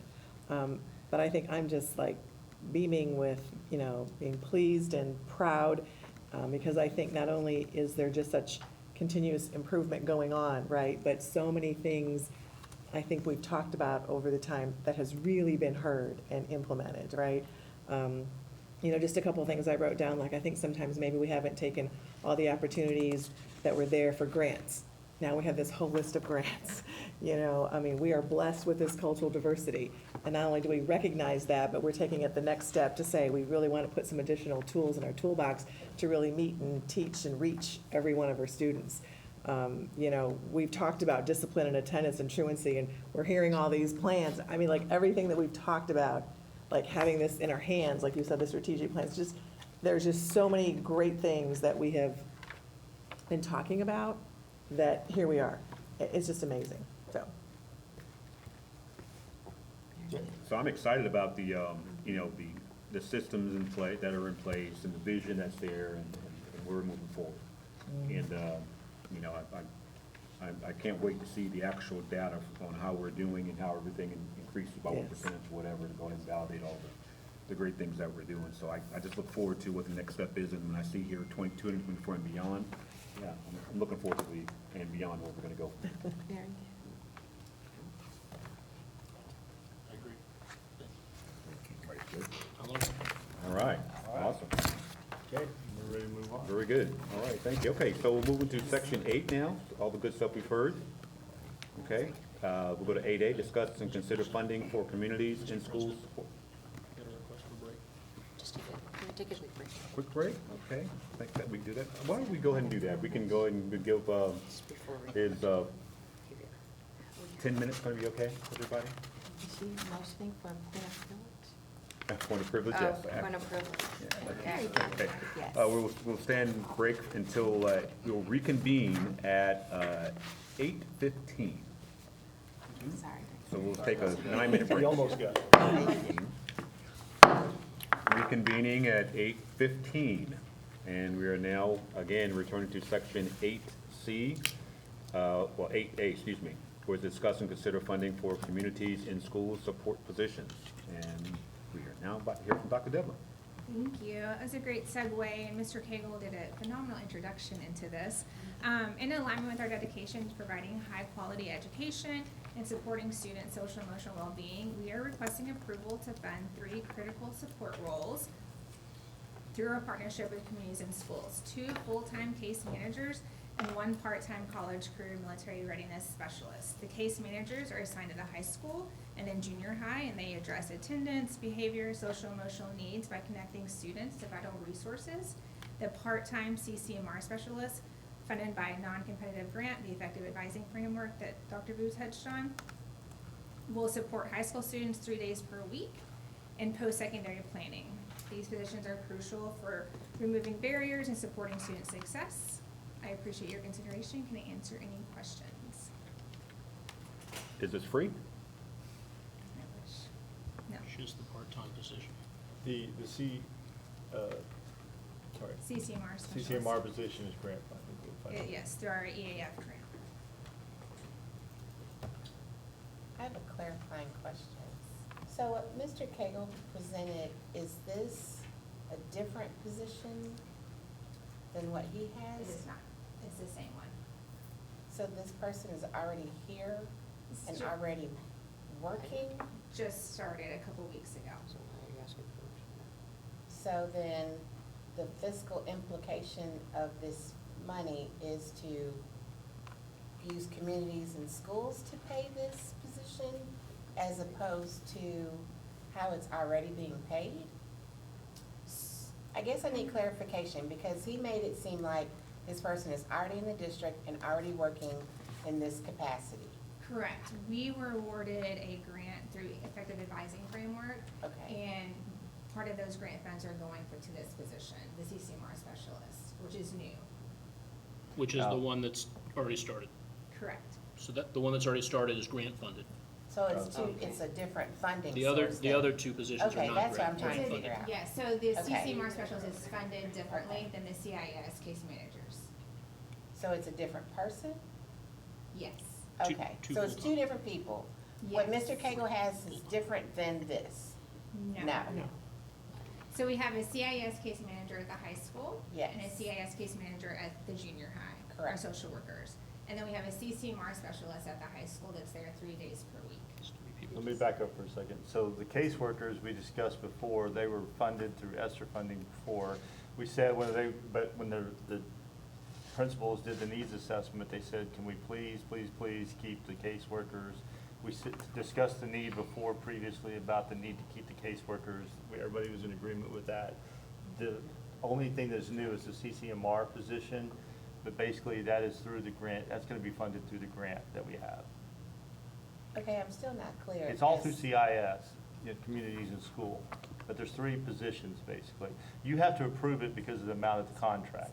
That's the. The total amount. Yeah. Okay, Yes. so the person that's already hired, and Ms. West is shaking her head yes. So I'm looking at you, but I'm looking at her too. The person that's already hired in the position is getting paid how? I guess is my question. With- Through this grant that we haven't approved yet? Or, I mean, the grant that's already there? That's something different than,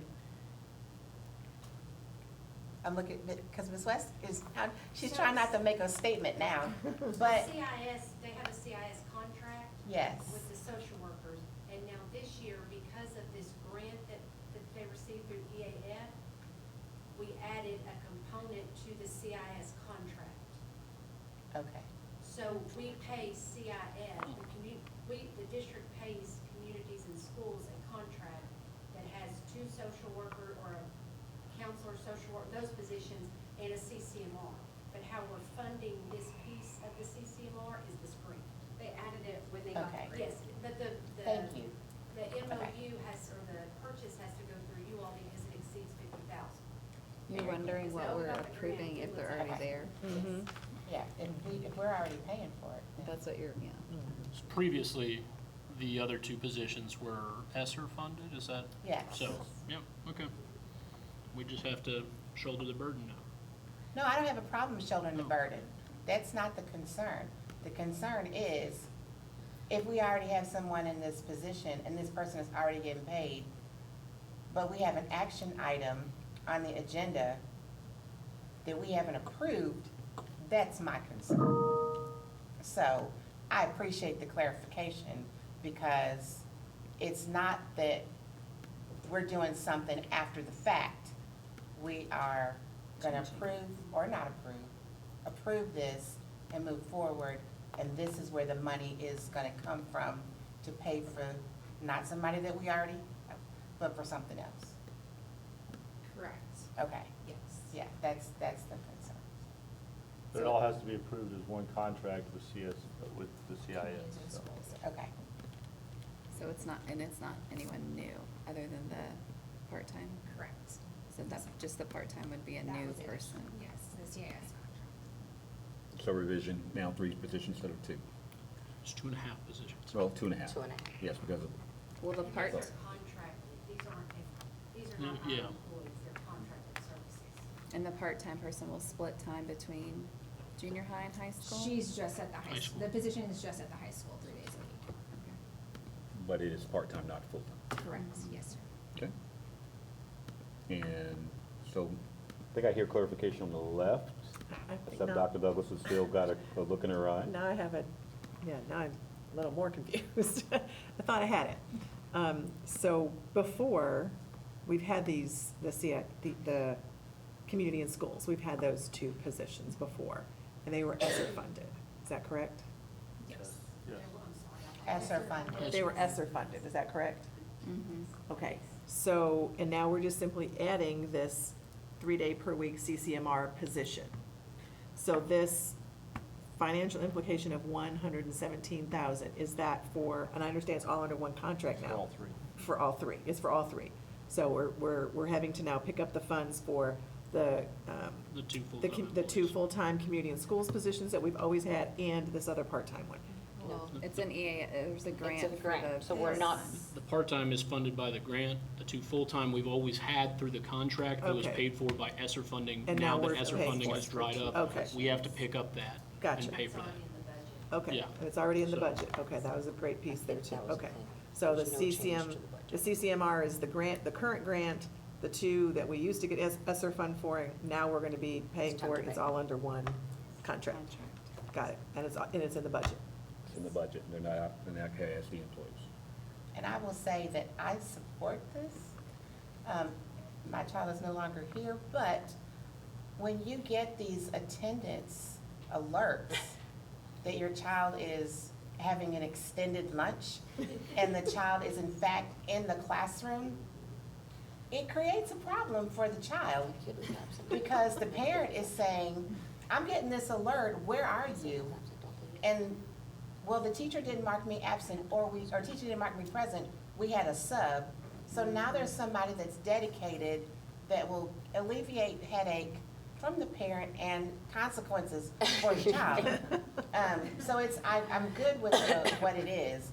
I just needed clarification of the funding. Thank you. Okay, so I've heard all 3 on the left. Everybody's clear on the left? How about the right? We're good. Okay. That being the case, then I'll entertain a motion. I'll make a motion to approve funding for communities and schools supports positions as presented. Second. Motion by Ms. Villagomez and second by Mr. Serta. All in favor, let it be known by aye. Aye. Any opposed? That motion passed unanimously, Doctor. Thank you. Dr. Douglas. Okay, we'll now move to section 8B, which is discuss and consider updates to District of Improvement Plan. Dr. G, if you kind of give an overview of that before we get into it. Yeah, Brian, if you can pull it up, please. Thank you. Okay, so Back in 2016, Canada Independent School District, the state came out with District of Innovation, the opportunity for districts to apply for that. Kennedale did so in 2016. It became effective in 2017 after it went through the process. The initial process is a very lengthy process where you have to have multiple meetings and go through everything. There were, I believe, 4 items on the original plan.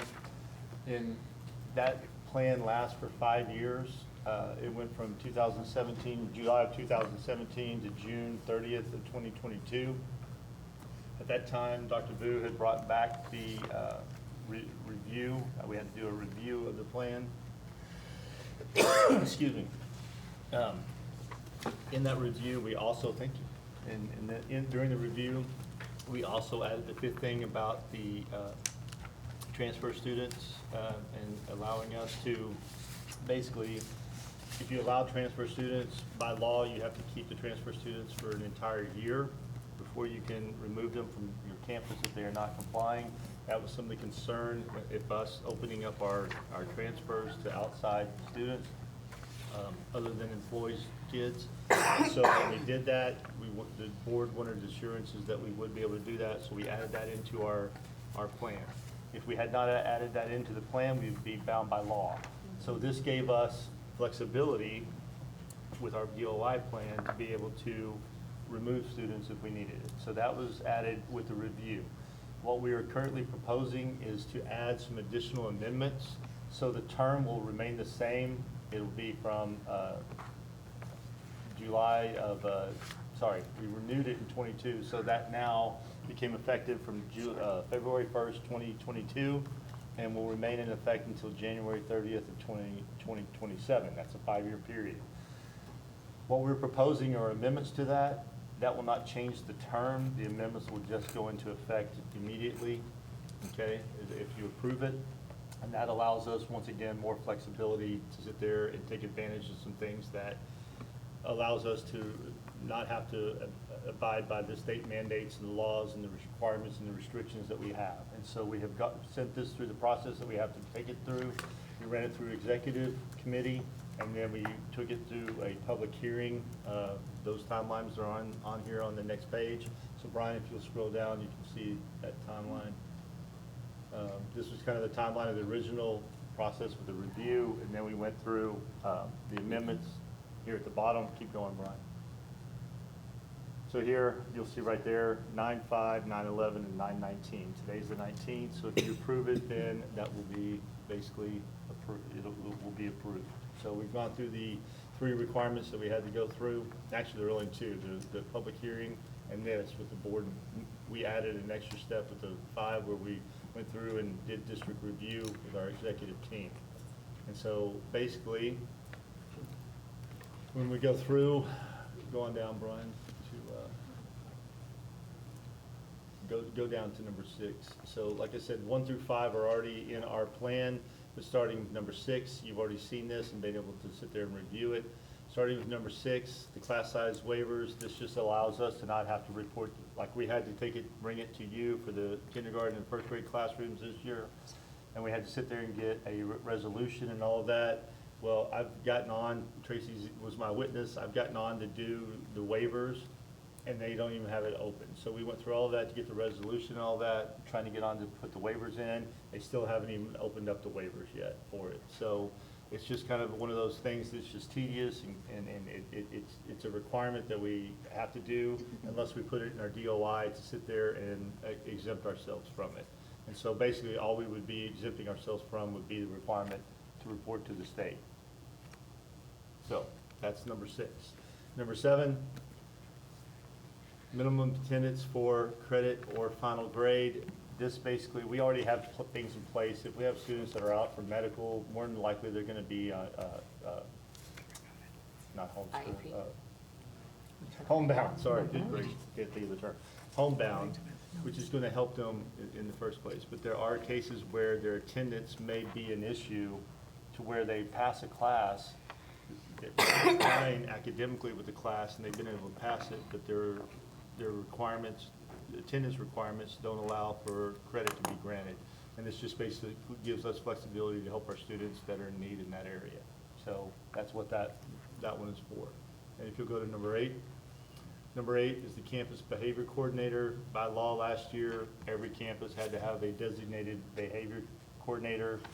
At the high school, we have 4 APs. Instead of having one person that's responsible for doing all the campus, we would like to spread that out. At the junior high, we had 2 APs and a principal, being able to spread that out. Unfortunately, at the elementaries, we have 1 AP, but, being able to disperse that between the principal and the AP would be beneficial. It's not sit there doing anything, it's just basically allowing us to have more than one person be responsible. Okay. Next one, number 9 is 3-day limit on suspension. And if you notice in parentheses, it says ISS. Everybody was in agreement that basically we are not going to expand out of school suspension beyond 3 days. This would only apply to in-school suspension. Right now, by law, you can only put a student in for 3 days for ISS, and then they have to come out. There are some things that we could utilize where we could let our principals expand on that and allow for more days in ISS, fitting what the consequences need to be. And so that's where it just gives us flexibility that we don't have, because law says they can only serve 3 days and then they have to come out. This just gives us more flexibility there. So we talked about this summer, when Mr. Davis came on, he was already looking at other districts and looking at the DOI plans that would allow us some flexibility in these areas. And these are some of the things that came about from that. Number 10, mandatory DAP placement with e-cigarettes, nicotine. We talked about this. This came into law last year. It's required that any student that's caught with a vape basically has to go to DAP. The state gives flexibility now to where if your DAP is full, you can pull them back into ISS and they can serve that time in ISS. I relate this to the fact that if we have students that are caught smoking cigarettes, not vapes, but cigarettes, we necessarily wouldn't put them in DAP. They'd probably go to ISS. And if we approve this, the other one allows us to extend that period of time in ISS. So we wouldn't necessarily have to put them in DAP for vaping. We could put them in ISS for extended period of time. So these kind of go hand in hand in that aspect. It also frees up space in our DAP for other more serious things. So once again, flexibility there. And then number 11, suspension of students in grades below 3rd grade. This is where right now you're not allowed to out of school suspend or put them in ISS at the school because of their age. However, there are behaviors that warrant out of school suspension with lower grade levels, and the behaviors are becoming more significant across the nation and across our state. And we've heard from numerous districts in Tarrant County at the region where, yeah, they're struggling with this. And so it just basically allows our staff some flexibility to have those students remain home with their parents until we can figure out some interventions that we would put in place. So once again, it gives us flexibility that we don't have by law. And a safe environment for the other students. Yeah. All right, and so now 12 is ejection of individuals from facilities. We've had this discussion. The way the law is written, it is very cumbersome, and you have to go through all these processes and steps to sit there. We have a grievance process in place already that we have to follow. All this allows is a quicker removal of the parent from the premises. It does not take away their right to protest or grieve or anything like that. It just basically speeds up the process without our principals having to be handcuffed with all the technicalities that they have to follow. The next one, 13, is professional development. Basically, it just allows us to sit there, all the vector trainings and the required trainings that we have to do. It doesn't exempt us from all of the trainings, but it would allow us to sit there and cut down on the amount of trainings that our teachers are having to do during the summer and then when they come back off of the summer. The next one is the bank depository bids. By law, I believe it's every three years. We have to go out for depository bids, you know, unless there is an exemption where you can extend it. But this just basically allows us to pick the depository that we want and not have to sit there and go out for bids all the time. All right. And that's pretty much the amendments. So, Dr. G, let me make sure that understanding is clear here. You know, these, the DOIs basically exempts us from state mandates. Well, no, it doesn't exempt us from every component. It allows, some are certain components of it, others are from the whole component. But, yeah, there are some areas where, like with the class size waivers and all that stuff, we would still be reporting to you that, you know, we were over a number. It wouldn't basically take that responsibility away from us, but it would allow us from having to report to the state to get a waiver. It allows us flexibility in Yeah, that some aspect. flexibility. But the reporting to the board and everything would still be done. Yes. All right, great. So I think are there any questions from any of the board members regarding any of the DOI recommendations? I have a couple questions. Yeah, Dr. Douglas. I got a lot of great information, which I appreciate. Yeah. That answered a lot of my questions. I still have a few questions or concerns about, I guess, number 11, the mandatory DAEP placement for e-cigarettes, nicotine. And I guess I just need you to give me a little bit more information on that, because this is my concern, this is my thought. We have talked a lot about the importance of making sure that we are increasing discipline at the high school level, making sure that we're being very consistent with the discipline. We made it a priority to say that we wanted to increase placements, you know, if we needed to in DAEP, so that we expanded the space availability. We have more staffing available. We even have additional resources there. So we said that we were doing that purposely and intentionally so that we could take care of issues, right, as they came up. So this one concerns me a little bit because I don't want to give the message to students that this is not serious, because it is very serious. It's even a law that we're basically requesting to kind of, you know, be exempt from, to be able to have some flexibility. So it's a law even, right? So with some of the numbers, my thought was as well, it said that, I think these were numbers like maybe last year, right? So let's just do the high school. The nicotine vapes that we are aware of were 34, and 11 of those were THC vapes, so like 44 total. So we don't know exactly what the total number is, but you know we're not always catching everybody. Mm-hmm. So if we caught 44, how many more was actually going on that we didn't catch, right?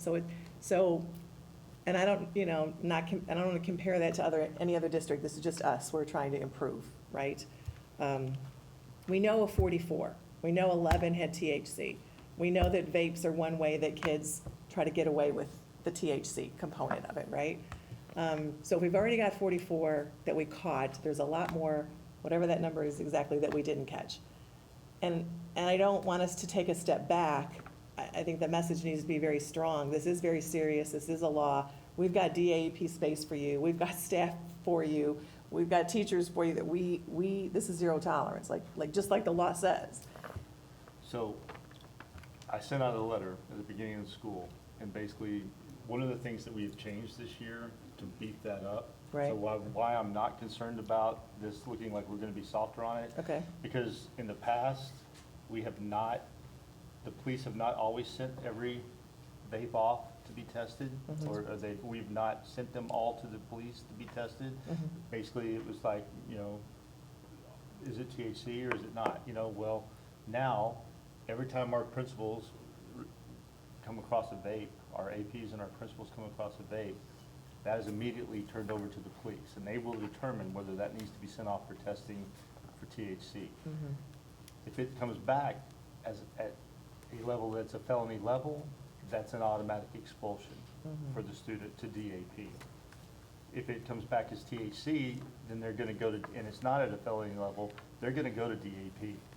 So the only thing is talking about the nicotine aspect of it. So we are not softening the consequences. There's still gonna be consequences. They're just gonna serve them at the campus, which by law, they could have done anyway if we were too full, because we need to make sure that we have space for the more severe issues of DAP.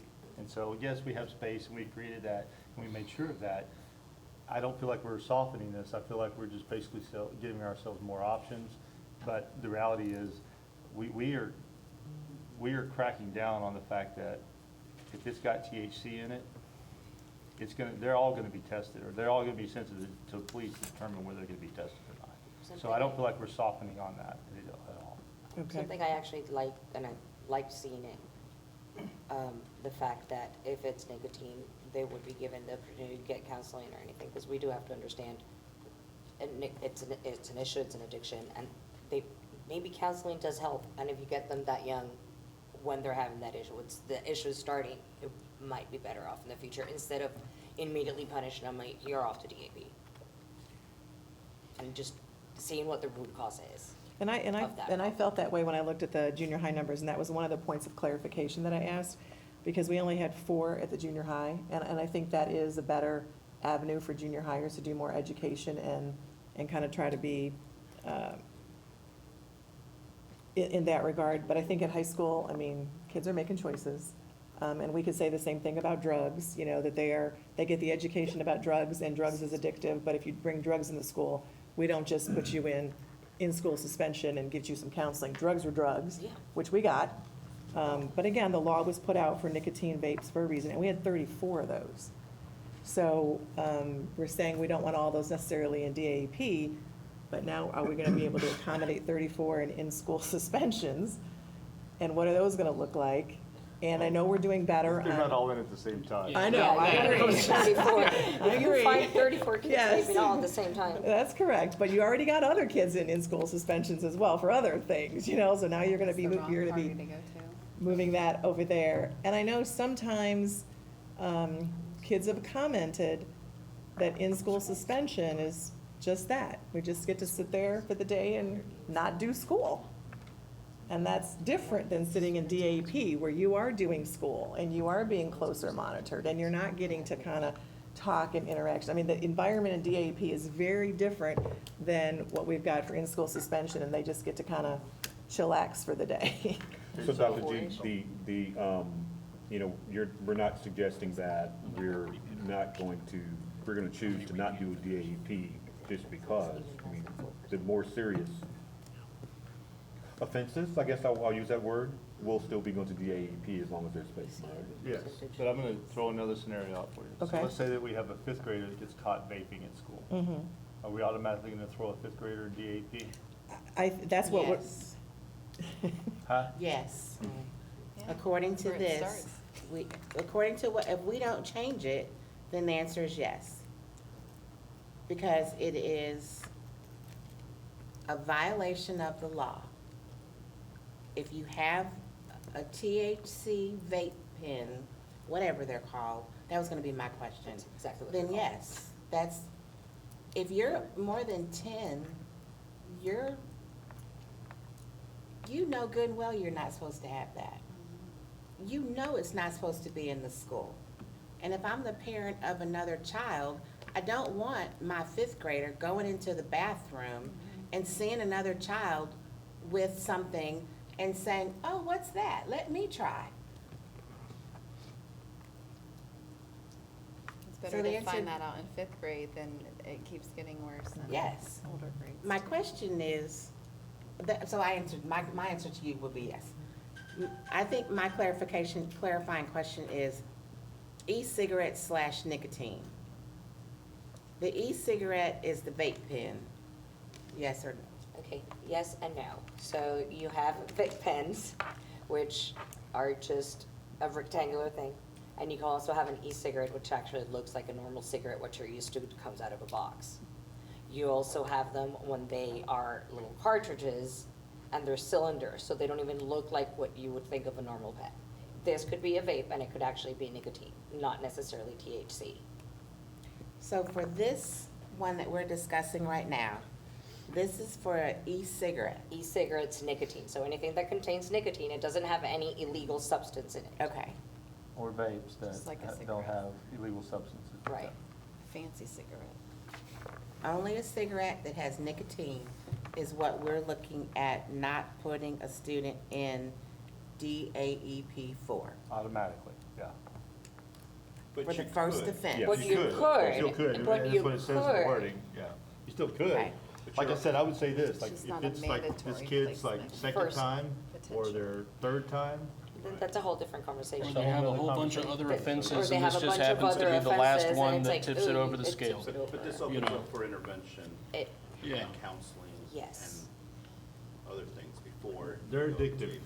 You know, and that's the problem, these kids are hooked on them, you know, they're already hooked on them. It's not a matter that they're gonna become hooked on them, they're already hooked on them, you know, so, I mean, for some of the kids, it's withdrawal, you know, they're going through the same addiction as they would if they were addicted to cigarettes, so, I mean, it's, like I said, we don't automatically put a kid in DAP for smoking a cigarette.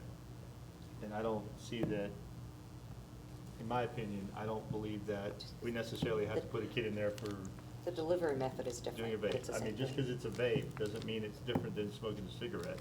But by law, we don't have to put a kid in DAP for smoking a cigarette. Okay. But yet, for a vape, we do. Yes. So do A you? nicotine vape, you do.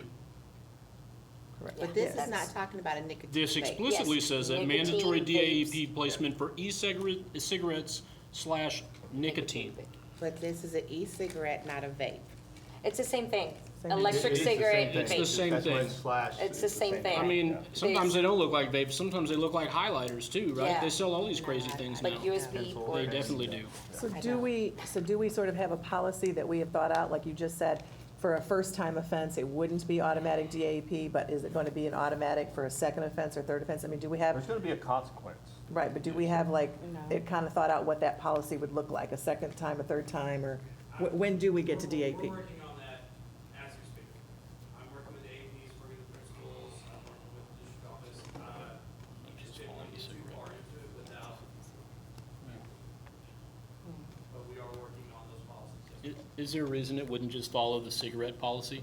Right. We want options for our administrators. Again, the kiddo who's in junior high, or whatever, and it's his first time ever to get a referral and he made a very bad mistake. A 30-day placement in DAP as opposed to a 5 to 10 placement in ISS in your school with your counselor, with your staff that knows you. It gives options. You know, I'll throw another scenario. Sometimes, especially like at the junior high school, kids bring them to show off, not Oh, yeah. necessarily that they're Yeah. doing it. They Right. bring them because they want to be cool, and it's like, but then they get busted with it, and now by law, they were busted with a vape, so that's automatic DAP. And so I think this is where, by putting this in, it allows us flexibility for our administrators to sit there and, hey, this kid's a good kid, they haven't ever done anything, you know, they didn't smoke them, they weren't smoking the vape, they haven't smoked the vape, they just brought it to show it off, you know, so, you know. Yeah, I think junior high, like I said, that was one of my questions, is junior high was almost a different thought process in my head than the high schoolers. But by And- law, there's no distinction I- between right. elementary, Right. junior high, high school, it's just Right. you're in DAP. So we're talking about, you know, adding flexibility here, but coming is going to be guidelines that are going to be provided to administration of each one of the different It's campuses. just a cigarette. Okay. Exactly. Dr. It's- Douglas, do you have another question? Have we looked at and considered, I mean, this was partly in here, I think it said we were being looking at, putting vape sensors in the high school bathrooms. As we are looking at with the renovations, they're very pricey. And Mr. Davis has been looking at, we've been looking at them for a while, but, you know, they don't seem to be getting much cheaper. You know, there's No, 'cause they're also more questions of honestly, how they're much they expensive work. and they don't really work. Well, That's- the more that's the kids are problem. involved in doing things, the more you're gonna be able to make a profit. We have a speaker. It's the same thing with the metal detectors. I'll speak to that just a little bit, because we It's have been gonna be looking more. at vape sensors for a long time. We got on a video conference call with one of my friends in another school district who has vape sensors in a high school. That thing goes off multiple times, like, constantly. And then Not you for see the vape. groups of like 10 kids coming out of the bathroom, which one had the vape?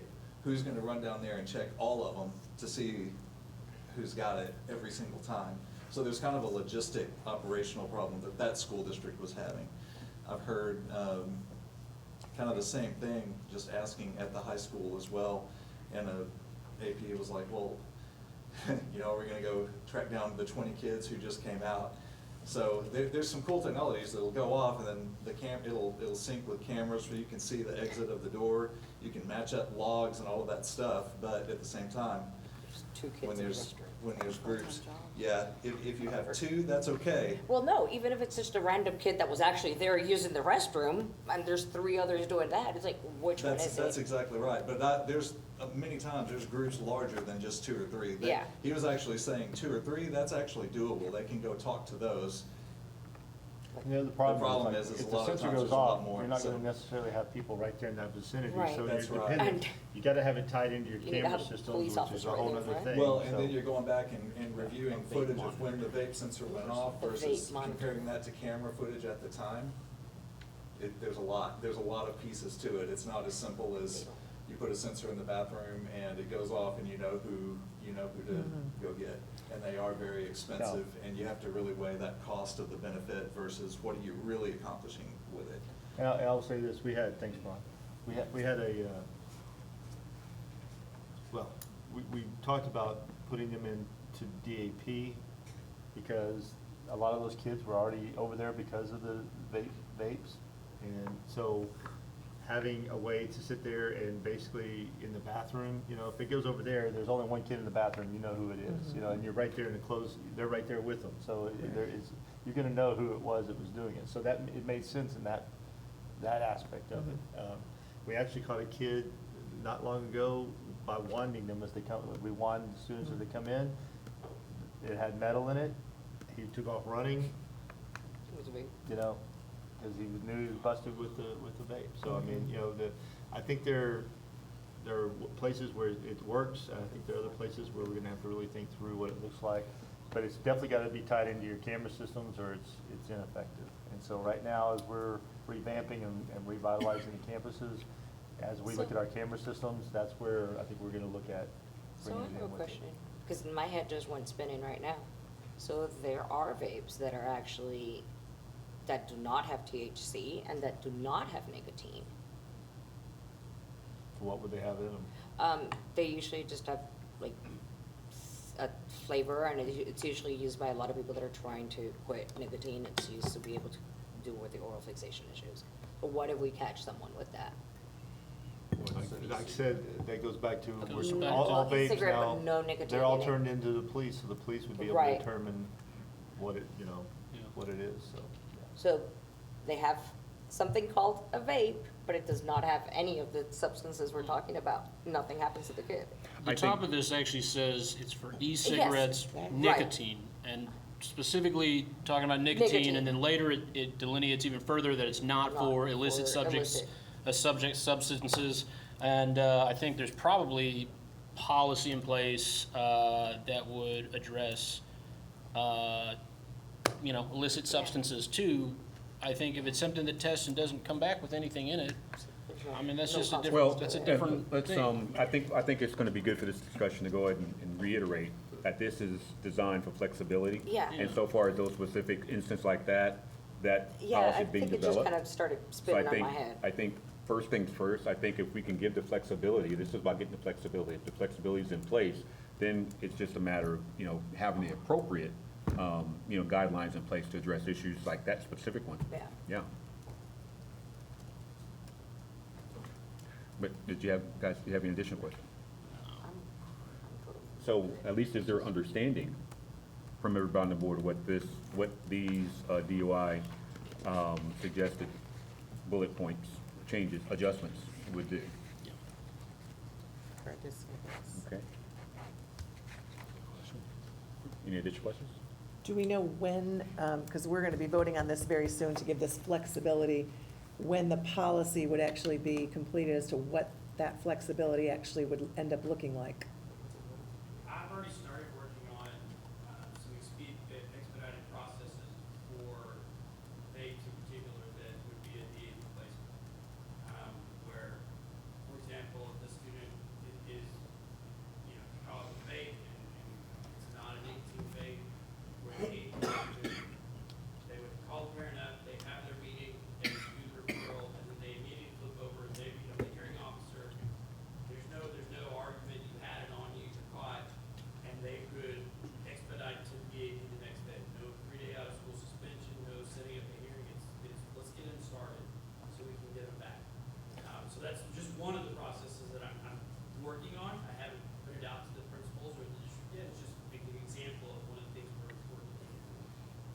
One thing I think we also have to look at is that because we are giving them to the police, and if they determine that it needs to go off to a lab to be tested for THC, that's gonna be a process, gonna take a while. Well, that kid was caught with a vape.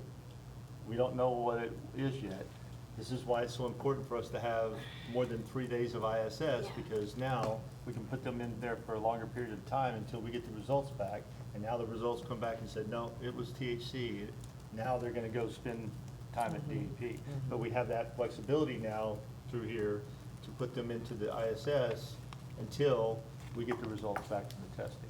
And so I think that's where that's all gonna come into play. That's a good addition, yes.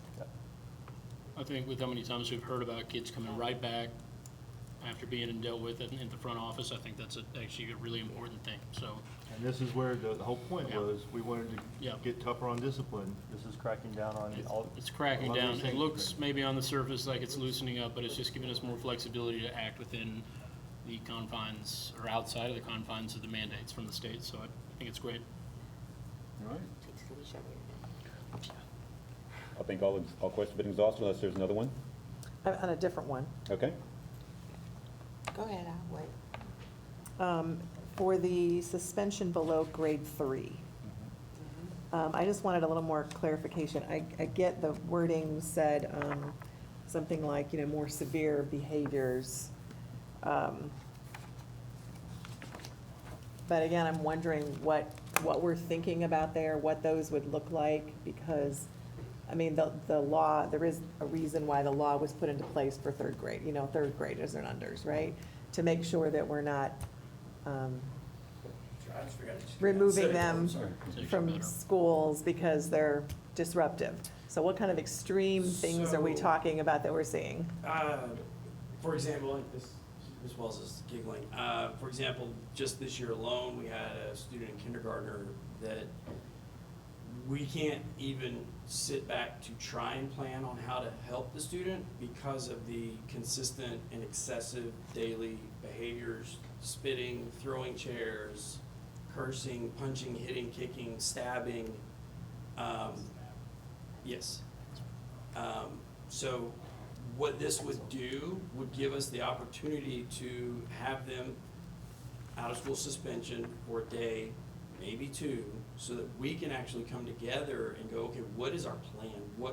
Right now, all we're doing is patching Band-Aids. We don't have a plan because we don't have time to make the plan, because all we're doing, the AP and the principal, they're getting called every 20, 30 minutes. The teachers are having to cover, aides are having to cover. So the goal is just to give us a space for us to be able to work with the parent, work with our staff. Do we need do we need special education testing? Do we need amendments? Do we need to go to art? Those processes, we don't have time, because all we're doing is dealing with the behavior itself and not processing a plan on how to support this student. So that's what the goal of this is to do, is to When I just say give us time. significant behaviors, they're significant behaviors. Yeah, and I can imagine that in my head. Generally, those significant behaviors that you see at those younger age generally have some kind of diagnosis that go along with them, which leads to like the SPED area. So that's what I'm kind of. But the thing is, There's a lot of data requirement before we, least restrictive environment.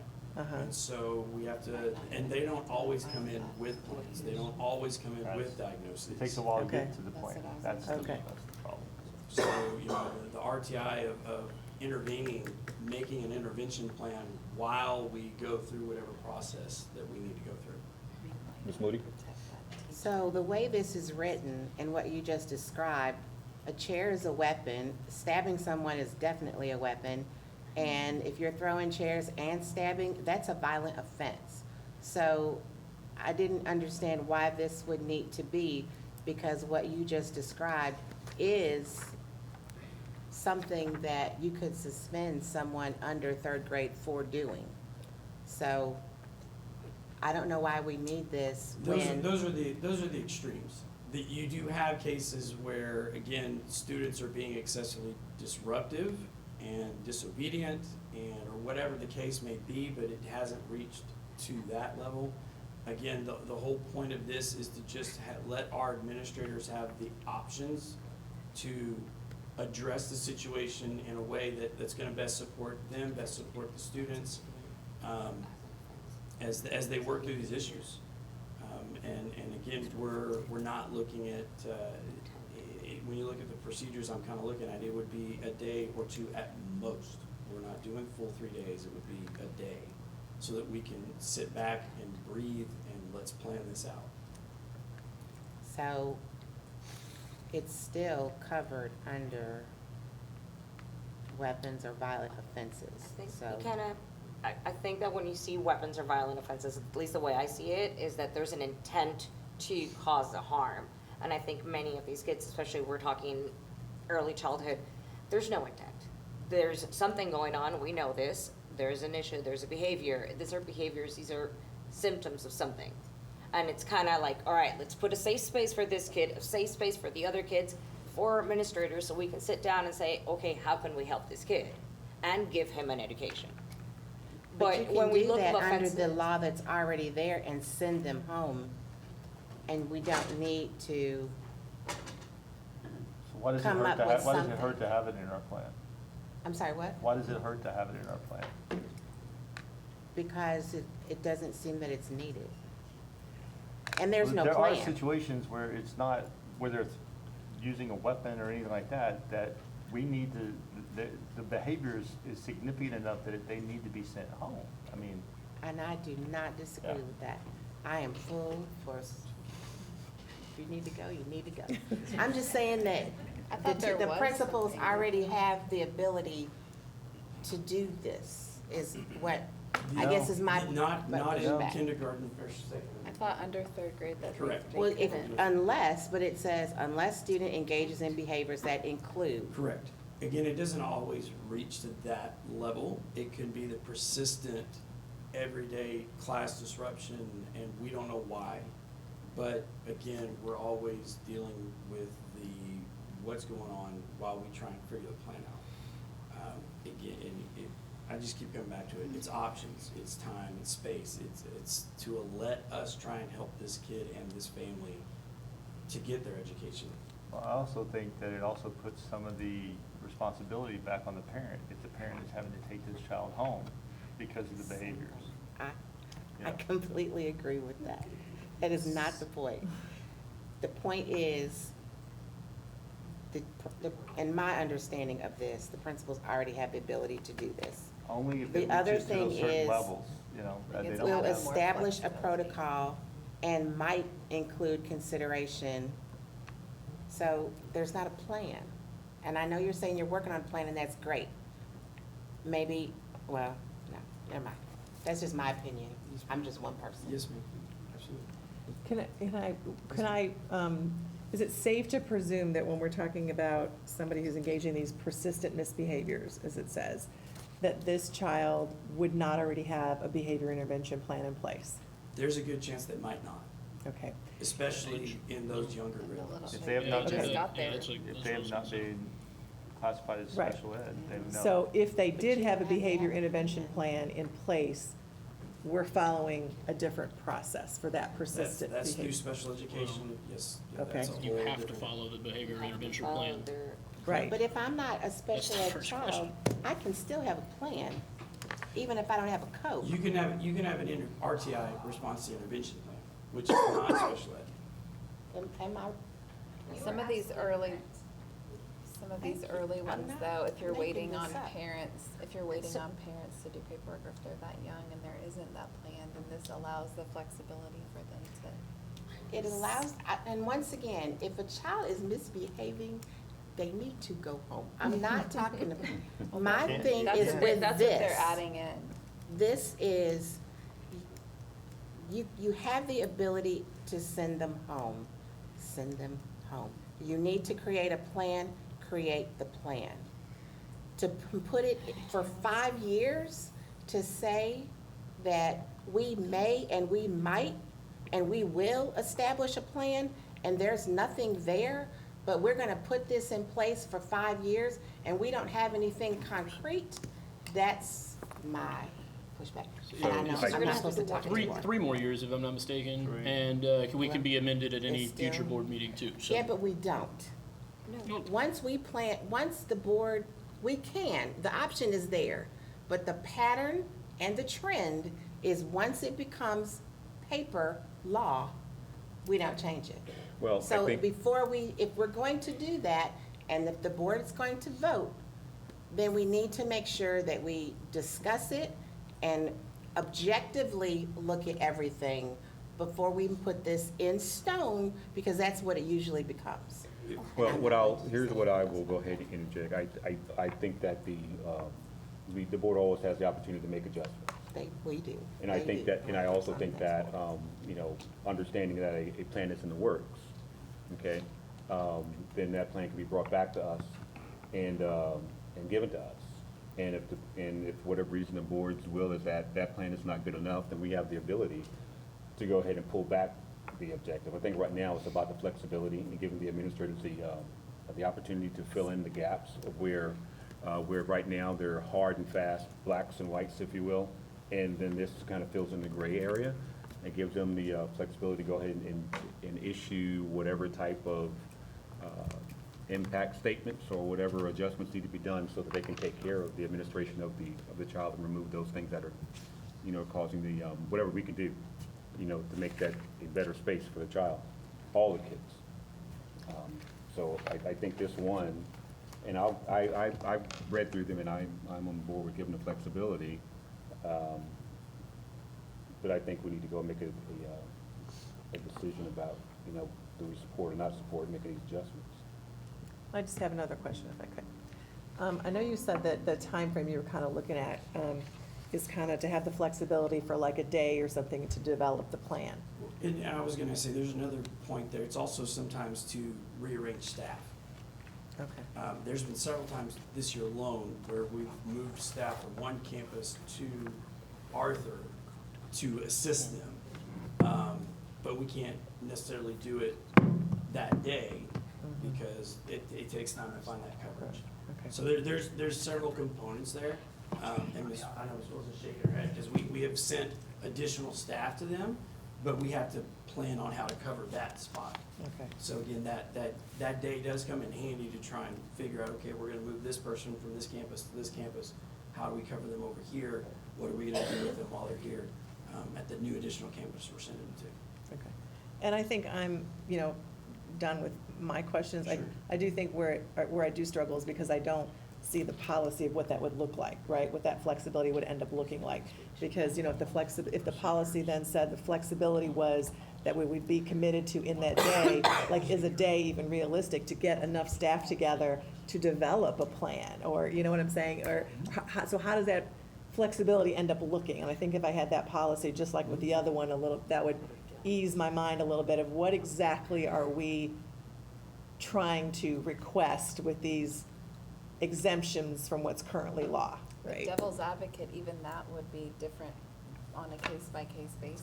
So if Well, you have something that. One thing I want And you to can't help us establish not do, procedures without if I think policy. we're trying to get too far down into the weeds, it's beyond what this is. And I understand, I think we could all have more questions. We can go on No, we- forever. You can't establish procedures without a policy to tell them what they have to do. So, And if you can't justify it, then you don't need the policy. And that's where I am. understood. So I said I wasn't gonna say anything, but that was that for that. Because I have something else. I have another question for a different one. Yes, Ms. Moody. So the ejection of individuals from facilities. If a parent is misbehaving, then they are escorted off the campus. But the district seeks exemption from and the appeal process. What's the reasoning behind that? There's a whole Oh, process. are you that? Okay, I'm sorry. Well, I can try and answer. I mean, there's just the Okay. whole process as it's currently written of getting their information from them, going and getting the form to give to them. And I've been in these situations. Generally, they are not in a state of mind to give you their name, their number, their address, and for you to wait to go to your office to get the form, to come back to them, to give it to them. That generally is not the state of mind they're in, to assist or to work through that process. All this is allowing the AP at that point to do is to say, right now, you need to leave, we will meet up. We can schedule our meeting to discuss the entire situation, because for whatever reason, it's gotten to a point that either sometimes the officials ask them to leave at a game. They control the gym. So it just, again, it's that flexibility in that moment, so that again, that mindset, they're usually not in a very supportive mindset to go through the current steps that has to be followed. So then my follow-up question is, why does this seek to deny the appeal process? I get the fact that we don't want to maintain a written log or provide written notice. I'm fine with all of that, but it's the appeal process that I'm Because we have a struggling with. grievance, every school district has a grievance process, so if they're upset about it, they can grieve it, you They know, which can goes to grieve the, it. which goes to the grievance. But this is specifically to that, which is an appeal That appeal is process. separate from the grievance process. So an appeal is like, well, I don't like what you say, bring somebody else here? That appeal would be, yeah, there's a I'm not process. gonna, I'm not gonna talk Never to had you, do it, you so. go find your supervisor, or something, that kind of thing? I don't know what the process is myself, I So you just go to know a that it higher- exists. If you could give us that, I mean, how does that work typically as it's currently written? Again, it's going from my experiences as a campus administrator, again, it's not. What's the spirit of the law? Right, the spirit of this is, you know, if you look at that last line, it is not practical in that moment to provide them the written, here's how you appeal the entire process through. It's not saying we won't do that. Okay. It's just saying, at that moment, right then and there, to go print it off, because as an administrator on campus, I did not have that printed off on my desk ready to go. It's just simply right then and there at 8:30 at night with an assistant principal who doesn't have contact with the principal right then and there for somebody. This is just giving them that flexibility of, not saying we won't talk about this tomorrow, but right now is not the time. So that makes sense. I'm sorry. That answers my question. Yes, ma'am. It's not that you're denying the appeal, it's just right here, right now. But the way this reads, it makes it read like I'm not gonna listen to you, go away. It's right here. But that's not what it is. That's how it reads to me. I'm sorry. Can't know what it reads to anybody else. I'm good with that one. All right. Yes, Ms. I'm Cruz. looking for the appeals process. That way we'll all have the answer. The appeals process for the district As it's written on the law right now. for Kennedale? She has her question answered. Okay. Yes, she does. Any additional questions on that one? No. Are there any questions on any additional items? Yes, sir. Oh, you good? Okay. So, it's 14 and 15, if anybody wanted to ask something real quick? I'm clear on those, but, okay, so we have been through all 15 of these and answered all the questions. Understand that some are supported, some may not be. Okay, so if that's the case, I think, Can I just make a clarification? Yes. I think, I mean, I'll give my vote in a second, but I am gonna vote in support. But I would like to reserve the right, just like you said, that once we see the policies, if there needs to be something tweaked, because we are putting this in place for years, without seeing what the policy, what the exemption, so to speak, the policy affecting these exemptions would exactly look like. So, I think that's reasonable. I think it's reasonable. I think if we don't like it, we can ask for a revision. Absolutely. But I think that there's no reason for them to write such policies or procedures until we have revised our district of innovation. I will reiterate, these aren't generated by us. These are from other districts that have already vetted this through attorneys and have gone through this process. Okay. All right, I think that was a very spirited discussion, very detail oriented.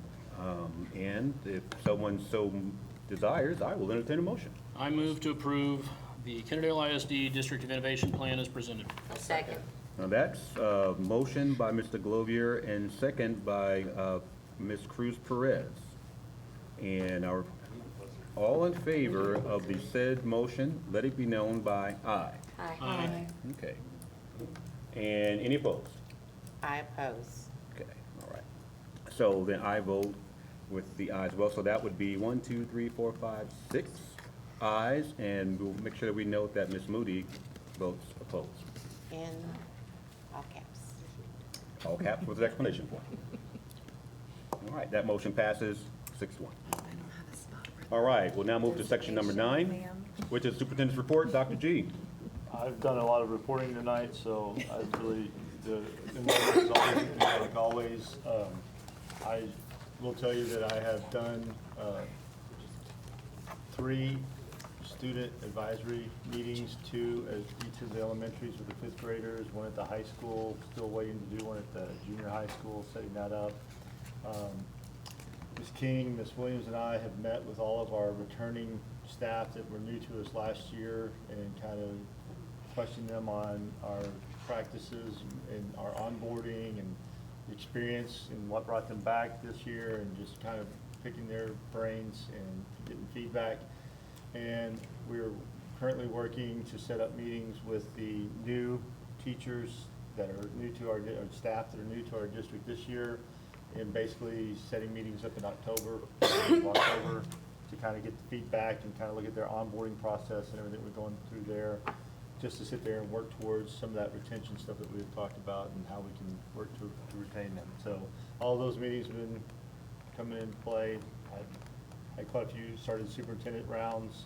Like I said, from the superintendent rounds, with the feedback Jordan's got, we added the component to Parent Square. Got a few more superintendent rounds to go for the first round, and then we start second round again. So having quite a few meetings. So that would be basically all I've got. I mean, I could go on to other things, but done a lot of reporting tonight. All right. Thank you, Dr. G. All right, next board discussions. A couple things that I do have on the list here. First of all, the upcoming meeting date and time.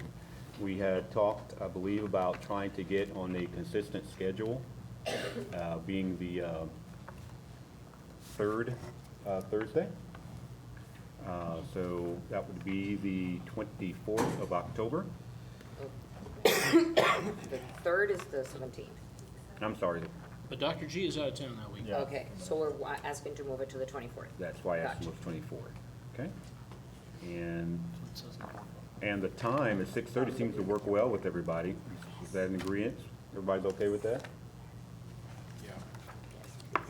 Yes, as long as we know in advance. Okay, so the 24th would be a good day and time for us. October 24th? October 24th at 6:30? Aren't we gonna be gone, Dr. G? Do what? Aren't we gonna be in, isn't that the, oh no, that's something That's different, the okay. week Okay, Okay. All right. We're planning on doing that okay, that's special, That's next week. the training that did not happen last week. Yes, so we do need to schedule that redo of the training that we still need to take. So let's take a look at a time, I think, if possible. I would like to coordinate it with a special meeting to deal with the TAG appraisal nominations. So we need to do that before the 14th of October. Okay. Ooh. So, Can we do it the 11th? so if we could do it at the same meeting, that would be great. So we could coordinate. meeting. Huh? To do a special meeting and Yeah. do TAD and Yeah, training. so I was hoping like the first week of October, First week or first full week? first full week. First full week, and that Thursday will be the 10th. What does that look like for everybody? Good. At 6:30? Yes. Yeah, actually, that's fine. All I'll move right. The next day. So- Here or at the CS? Yes, we usually do the special meetings over Over there. there, okay. Yeah. Can we do Wednesday? Good. Is that- Night. is that Let's, option? I'm fine with Wednesday. Wednesday, the 9th? Yeah. How does that look for everyone? I understand Ms. Moody has conflict. On the 9th at noon. But I'm one person, so. So the 9th and 10th looks -1. What about Monday? The 7th? We could do the 8th, not the 7th. I can actually do any day that week but Monday. Okay. What does I'll do the it Tuesday, Saturday the morning 8th if you look want. like? That's fine. Dr. G, are you good for the 8th? Yeah. Then I say, let's try the 8th at 6:30. No objections to that? No. Awesome. So we now have our regular meeting scheduled, and we also have our special meeting Debbie, is scheduled. that a track day? I don't know. I know, you can't do Tuesday? I can do it. Oh, okay. Okay. Why these are there? All right. So, there's also, I don't, that's not on there, that should be on there. okay, I didn't think so. Okay, Oh, the so, other one, the next one. and then we'll take a look at the upcoming events. On 27th, there's a home game against, home football game against Sunbar. October, FYI, is National Principals Month, so let's make sure that we treat our principals extra special. And then on the 11th of October, that's homecoming, and we'll be taking on the Castleberry Lions. And that also is going to be Columbus Day. No. No, Columbus Day's the 14th. That date's wrong. Okay, well, That's a typo. looks like there's a typo here. All right, so Columbus Day's the 14th? 14th, yeah. Okay. It's Monday the 14th.